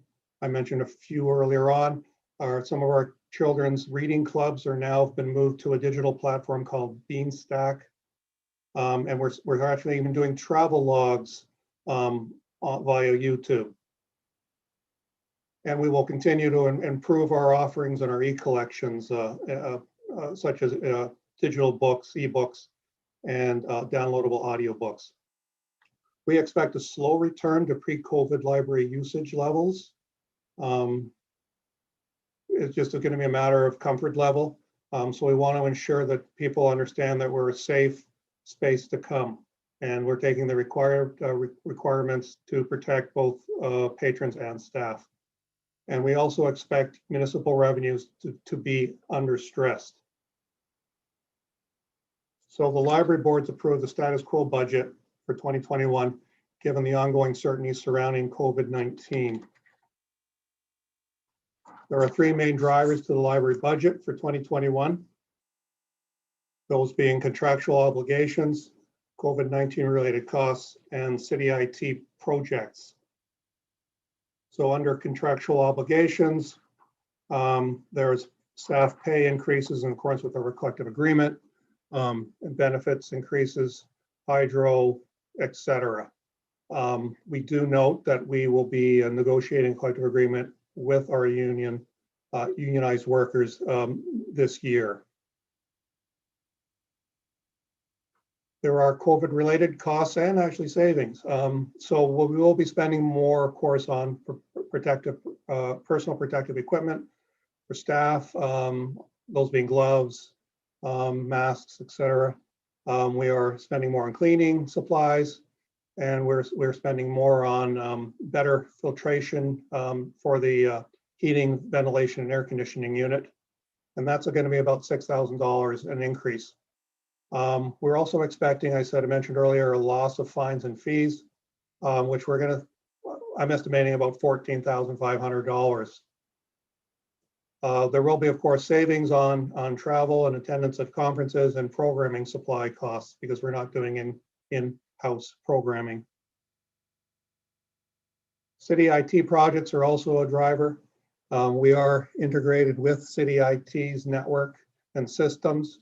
So the city has taken on projects to improve their network and infrastructure.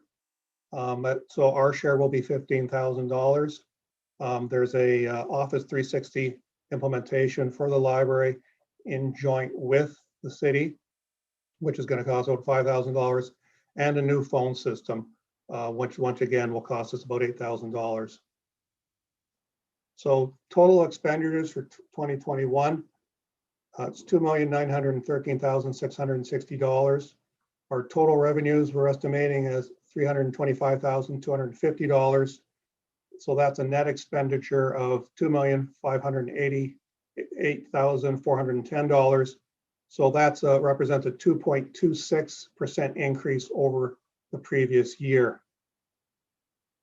So our focus in 2021 this year will be to continue to adapt to COVID-19 and to provide the best possible library services we can. And once again, I'd like to recognize the efforts of our staff to be so flexible and dedicated in serving their community. We will complete the 2020 outstanding projects, one of which is the building expansion feasibility study. And we will conduct a diversity and inclusion review of all library services. So with that, I'd like to take any questions and thank you. Thank you. Questions of council? And I'll just ask you to stop sharing that screen and then we'll see all of the councillors up at once. There we go. Councillor Tate. Thank you, Worship. Through your worship to the presentation, just a comment once again. I know we've commented before about what our staff have been through with the pandemic, but this is the first time you've been here. So I think we need to pass that along, that City Council and the board are very supportive of what's gone on, and we appreciate all the work and what the staff have had to gone through during the pandemic. It's been very stressful and they've all adapted well, and they need to know they have our full support. So thank you. Thank you. Thank you. Councillor Lotter.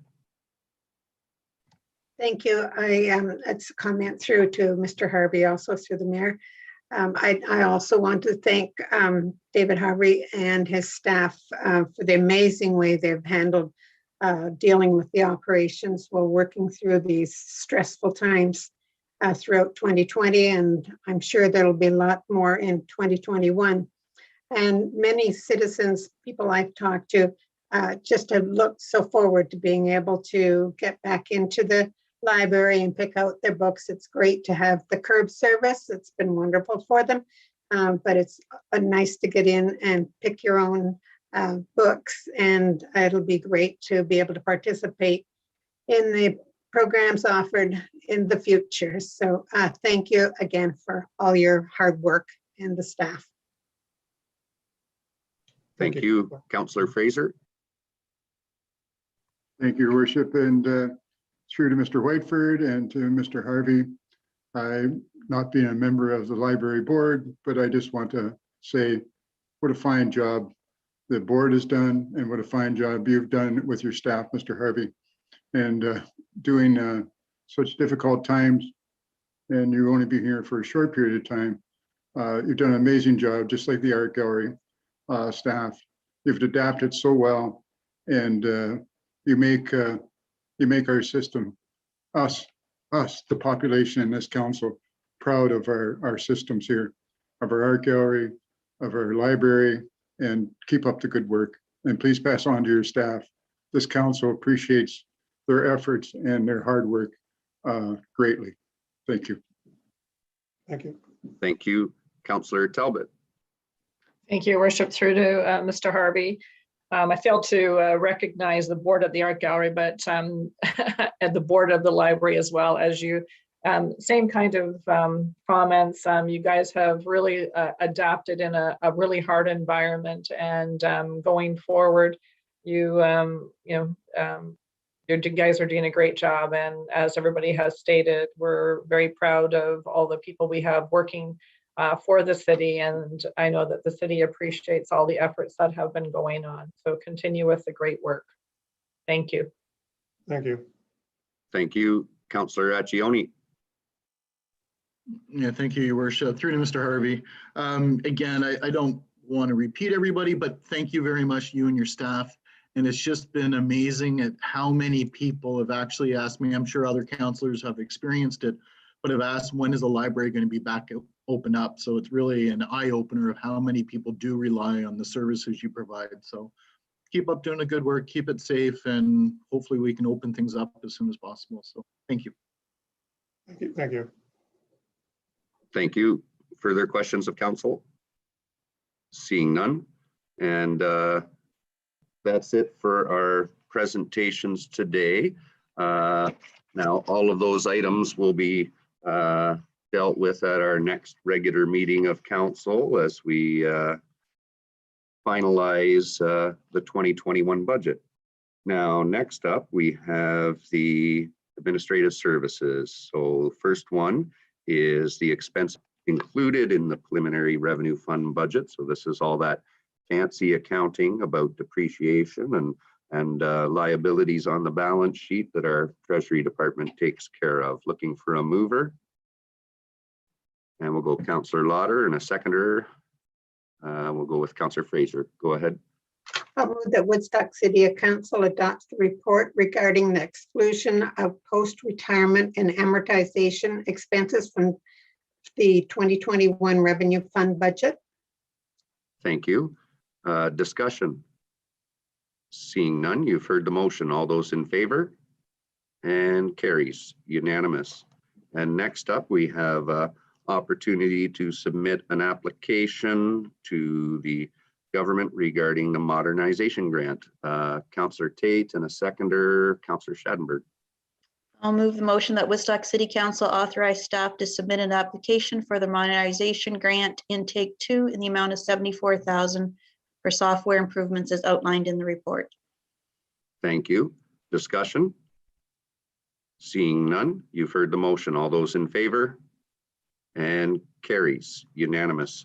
And hopefully we hear back favorably in that. It will help with some of the items we have budgeted in our draft budget. Next item is the agreement for the Woodstock Cricket Club. Looking for a mover, Councillor Accioni, and a seconder, Councillor Schattenberg. Thank you.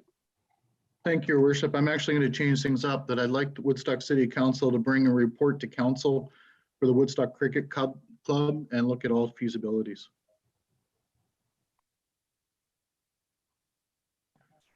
So to have, we'll just repeat that. So to have staff bring a report, another report. Yes, I really hoping that somebody will agree just to open up conversation on it, of course. But yeah, looking to bring another report. I still think there's more to do between the two parties. So bring a report to council with the Woodstock Cricket Club. Okay. And is there a seconder on that motion? Councillor Schattenberg, discussion. And we'll start with Councillor Accioni. Thank you. Yeah, I do appreciate the report and everything that's in there now. I guess I'm just not fully satisfied to try to come to an understanding with such a long organization, a long time. And I was wondering if Mr. Connors would be willing to speak to it. Your Worship, through to the councillor's question. The reason I brought this report forward and believe that the agreement is not in the best interest of the citizens of Woodstock is that the agreement, as it stands currently, allows for just really one club or one group to book the fields, and all other clubs are not allowed to, really. In the past, they booked the fields, and we were able to put in another club during times that they didn't book. However, last year, and I believe going forward, this club will now book all the times completely, even when they're not playing. So what this does is it effectively shuts out people from playing and being active. So I really believe that following almost all of our other sports clubs where we allocate fields, that's the route to go to maximize the usage of the cricket pitch. And I believe cricket is a growing sport in Woodstock. And I think this problem will just become larger and larger as time goes on if we keep to the same agreement.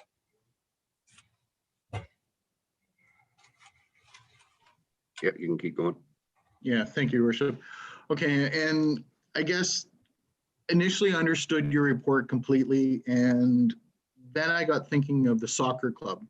Now, forgetting the issues we ended up having with the soccer club, but it was fairly successful for a number of years, of course, organizing. Am I wrong in thinking of the cricket club similar to how the Woodstock Soccer Club did it for a number of years and booking their fields and everything else kind of on their own? Your Worship, through to the councillor's question. In this agreement, the cricket club looked after the cricket pitch. And as you can see by the pictures it's quite dilapidated and definitely in need of renewal. Yeah. Where the city just cuts the grass. But there is some similarities between the soccer club 3 years ago, where they had complete control of the bookings and other groups got shut out. And now that the city's doing it, you're seeing more groups come in. Just like 9 years ago, Minor Ball was booking out some of our ball diamonds. You were actually calling Minor Ball rather than the city if you wanted to book out Kintry. That got changed. Those were all difficult discussions, much like this has been. But in the end, the benefit goes out to the wider citizens in the form that they can access these recreation facilities. I'm going to continue if I may, Your Worship. So is there an agreement there, do you feel, between the city as well as the Woodstock Cricket Club that would benefit not only the citizens, but also kind of pay respect to what the cricket club has done for the city? Is there any other form that you can imagine? Your Worship, through to the councillor's question, I believe there's a fundamental difference. The Woodstock Cricket Club sees themselves as a private club. So they pick who plays cricket and who doesn't and when. This is at odds fundamentally with what a municipality would like to see in its park and on its sports fields. We want to see as many people play as much as possible. Now, as far as the Woodstock Cricket Club, if they go through the affiliation process, they will be able to book and play cricket just like they did last year and the year before.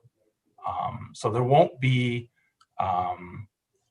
that much difference. The difference is they need to go through the affiliation process, which is a process that 60% of their people need to be Woodstock citizens. We need to look at their constitution to make sure there's no discrimination. And we'd make sure that from a financial perspective, the club isn't masquerading as a for-profit business in a not-for-profit status. So if you can meet those three things, you can obtain affiliate status with the city and book the fields. Now, if you can't or choose not to, you don't have to go through that. It's just a different rate. And the rates are quite affordable. They're $4.60 per hour for an affiliate group and $9.05 per hour for a non-affiliate group. So not a lot per hour on these fees. Yeah. So for people at home, for the financial implications, it's not that the city's looking for a lot of money, if I want to be clear. It's just simply to grow the sport and to maintain the fields. Your Worship, through to the councillor's question. Yeah. This is not a growing the revenues. In fact, the city is looking at redoing the cricket pitch at a cost of $30,000. Mhm. So this isn't definitely not a revenue piece. This is something that will hopefully allow more people in the city to play cricket should they choose. Okay, Thank you. And we'll go first with Councillor Schattenberg. Thanks again, the mayor through to Brian Connors. Just I guess a clarification too for the public, the actual clubhouse that's there next to the cricket pitch, who would have possession of any of the use of that? Would that go along with whoever's got the rental of the field at that point in time? Your worship, through to the councillor's question, we believe that would be the case. That when you're renting out the building, you would use it for the day, and that you would get that as long as you're renting the field. But you'd need to clean it up and clear it out afterwards. And we would have staff come in before and after to check to make sure that that is happening. If we found abuses, that would be a different story, but that's what we would do. And as a follow-up, I guess we talked about the needs assessment study for recreation facilities going on this year, and the fact that you did a temporary pitch up at the St. Mary's High School, Southwood, because it's called Southwood Park up there. But just give us a general idea. I mean, there's be a real consensus too that a second or a third cricket pitch may be needed in the city of Woodstock, but you have to go through the regular processes to determine the use needed, because everyone, of course, will want prime time. In this case of a cricket pitch, everyone will want Saturday and Sunday afternoon and Tuesday night for practice. Your worship, through to the councillor's question, yes, we will be going through a rec facility needs study, and that will be something that determines whether we're building cricket pitches or other recreational items, just based on what the population would like to see us do next. That basically becomes the Parks and Rec Department's marching orders, and then we take it up to you, council, to see if you agree with that or not. Thank you. Councillor Tate. Yeah, through your worship, just a comment, I'm not supporting that motion. We had a very detailed report that was laid out what the issues are. I don't know what another report's going to say except for the exact same thing. We are an inclusive city, and we are to include everybody. And that's the whole point of this. This was not inclusive for all the taxpayers of the city. They were being banned from using this facility. And that is the reason, as noted in the report, that we had to set up a secondary location. And this has been a long history with this. I'm sure the director would let the other councillors know that we're not on council at the time, if was asked, but the city has put a lot of money into that building. And this is a little different than the soccer club, because the soccer club initially were the owners of their facility and they were running it privately with help from the city, but they were the owners of it. This is city property, and we are an inclusive city. Thanks. Thank you. Further discussion? Seeing none, you've heard the motion. All those in favor? And opposed? All right, that motion's defeated. Another motion. We'll go Councillor Fraser, seconded by Councillor Tate. The Woodstock City Council declines to renew their agreement with the Woodstock Cricket Club. Thank you. Discussion? Councillor Tate. Yeah, just through your worship, just so the public is aware, they are still allowed to use the cricket club. The whole point is they don't have the sole control of it, but they can still use it just like everybody else. So just, I don't want it to look like we're not allowing them, but they're going to have to go through the same process as everybody else. Thank you. Councillor Schattenberg. Thanks, Todd. I guess I direct this question to Mr. Connors again. Mr. Glasgow from the Cricket Club was discussing something about a 99-year lease. Does that actually exist? Something about 1970 they'd built the cricket pitch or the wicket area for that, and what's sort of the story on that? Your worship, through the councillor's question, I don't have any documentation about a 99-year lease. There are, this lease comes due now with an option for another 10 years. There was a up to a 2002 in our records lease for this. I don't have anything in the 1970s, which Mr. Glasgow was talking about.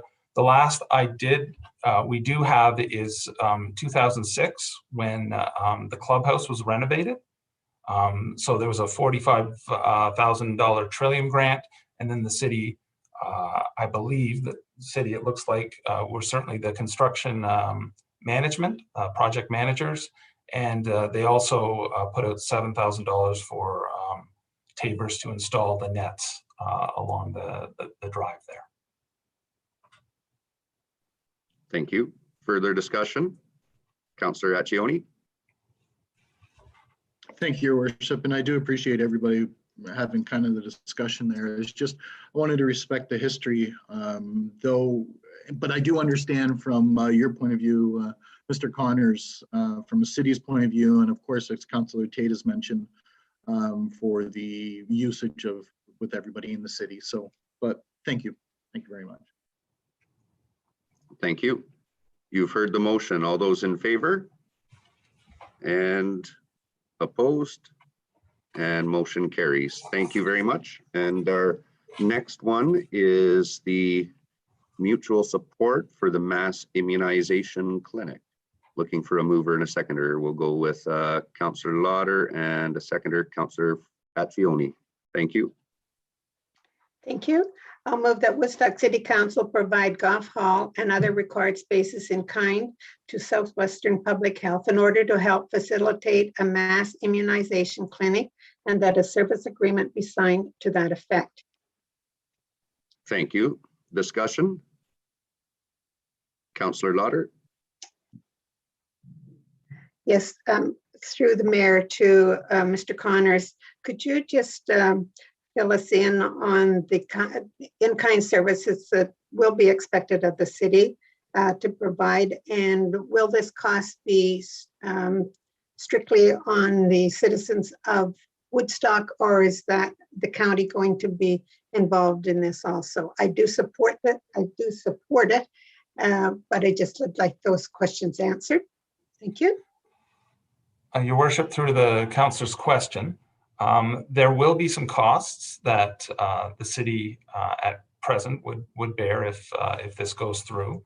The hall rental, we would obviously not be making any rental revenue with an in-kind donation to Southwest Public Health.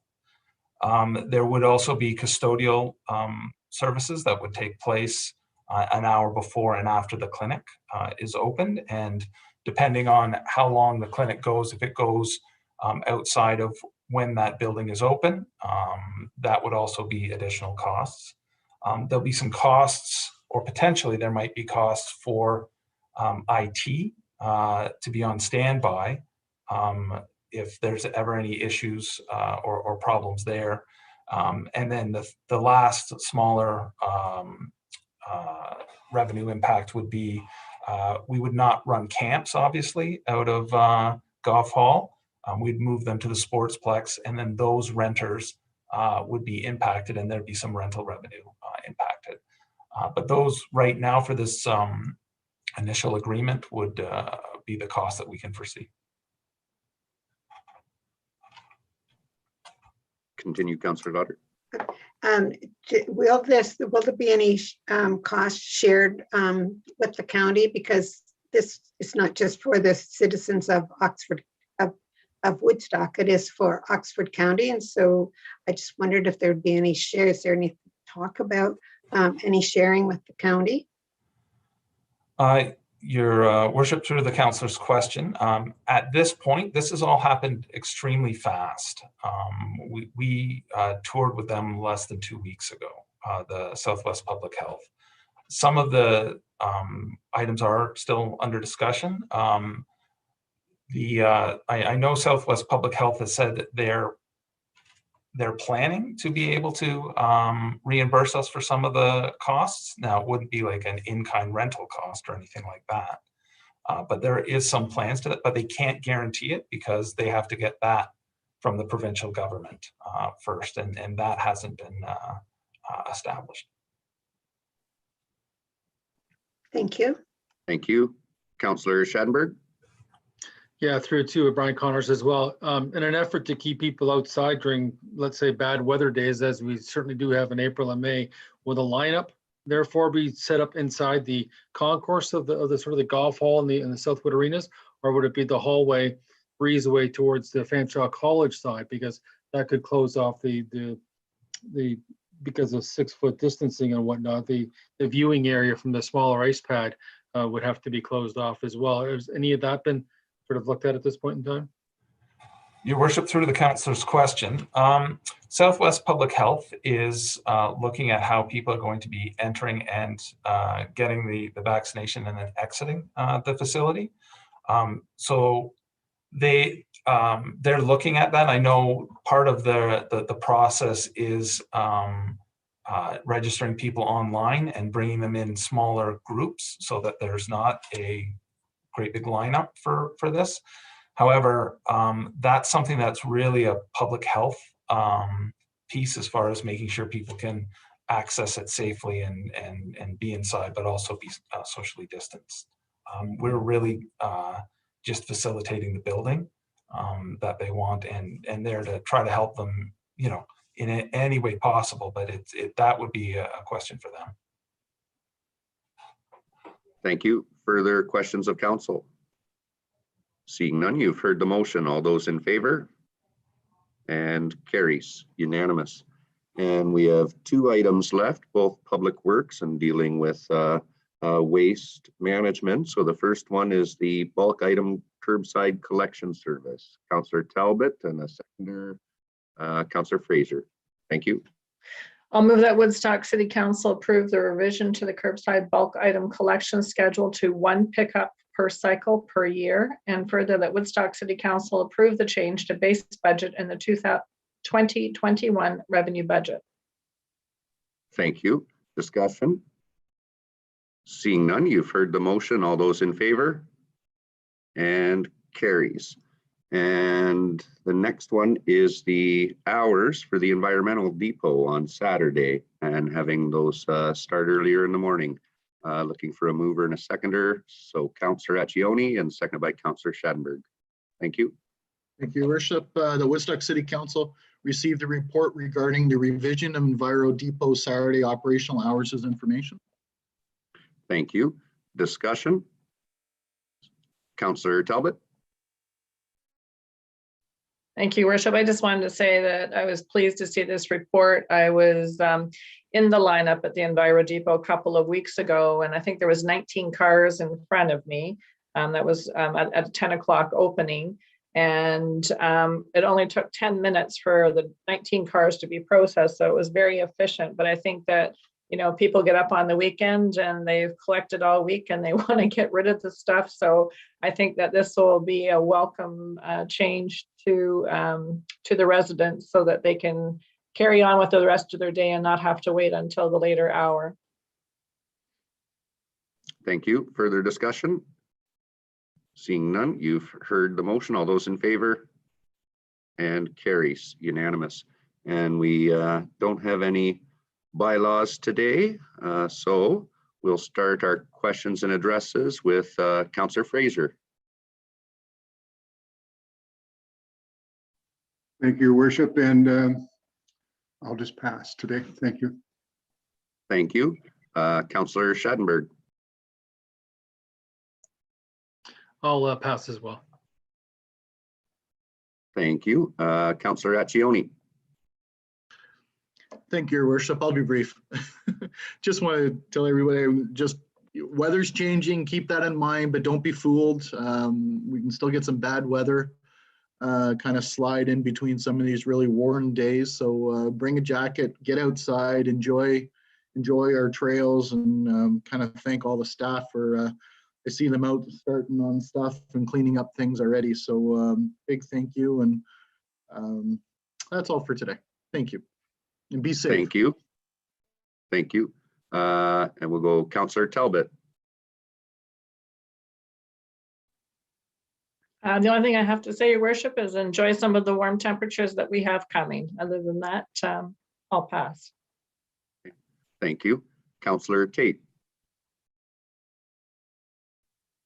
I just want to use my short time just to thank the staff once again, now that we've had all the budget presentations. I know I say this every year, but we have amazing staff at the city.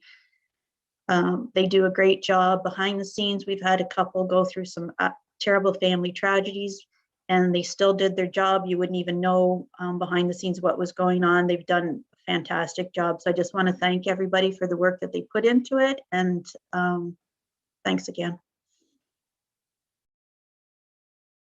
Thank you. Councillor Lotter. Thank you. I just want to report that since I am an essential worker for caregiver for my brother, I received my vaccine for COVID on Saturday, and it was in London, and everything just was so organized, and there wasn't big lineups. You had a time slot and you had to be there, and went through very quickly. So when you're offered to have that vaccine, please get out there and think seriously. We've got to try and fight this COVID some way, and the needle doesn't hurt. So and I hate needles. So that's all. Just keep safe. Thank you. Well, thank you very much. And I want to again say thank you to staff. And I look at the date and time we're in right now. Our next meeting is March 18th. I might say something similar at that meeting. It would be after the 1-year anniversary. What I'm saying now is just slightly ahead of that. It was about this time last year. I remember having a meeting here at City Hall. We had all of our senior management team here at City Hall on a Sunday prior to March break. And with all the information that had been gathered, and this was ahead of any other announcements from any cities in Ontario or the provincial or federal government, we made the decision to cancel the programming and the facilities for March break and moving forward. So, you know, I think being proactive that way, it shows the dedication that our team has here and the confidence that they receive from council. So again, just want to thank them for all the hard work. We're coming up to our 1-year anniversary of the 2 weeks to flatten the curve. Now, stay up to date with the What's on Woodstock magazine. I have some information that I put in the mayor's message this month. If you know anybody who is going through difficult times right now, like we heard in some of the earlier presentations, especially the one from our police chief, make sure you reach out to them. There's a lot of people who this is dragging on pretty hard. There's mental health issues and substance issues and other things that are the collateral damage of what we've been going through. So remember the resources that are available. You can always call 211, which has all the information for all services for all levels of government. And a reminder for all things mental health, for those that are under 19 years of age, it is our Welcome is our lead agency there. And of course, CMHA for everyone over age 19. And just one reminder to council, when we conclude this meeting, we'll go back in on that closed meeting with the link that's been provided. So with that, I would ask for a motion to adjourn. And I have Councillor Fraser, seconded by Councillor Accioni.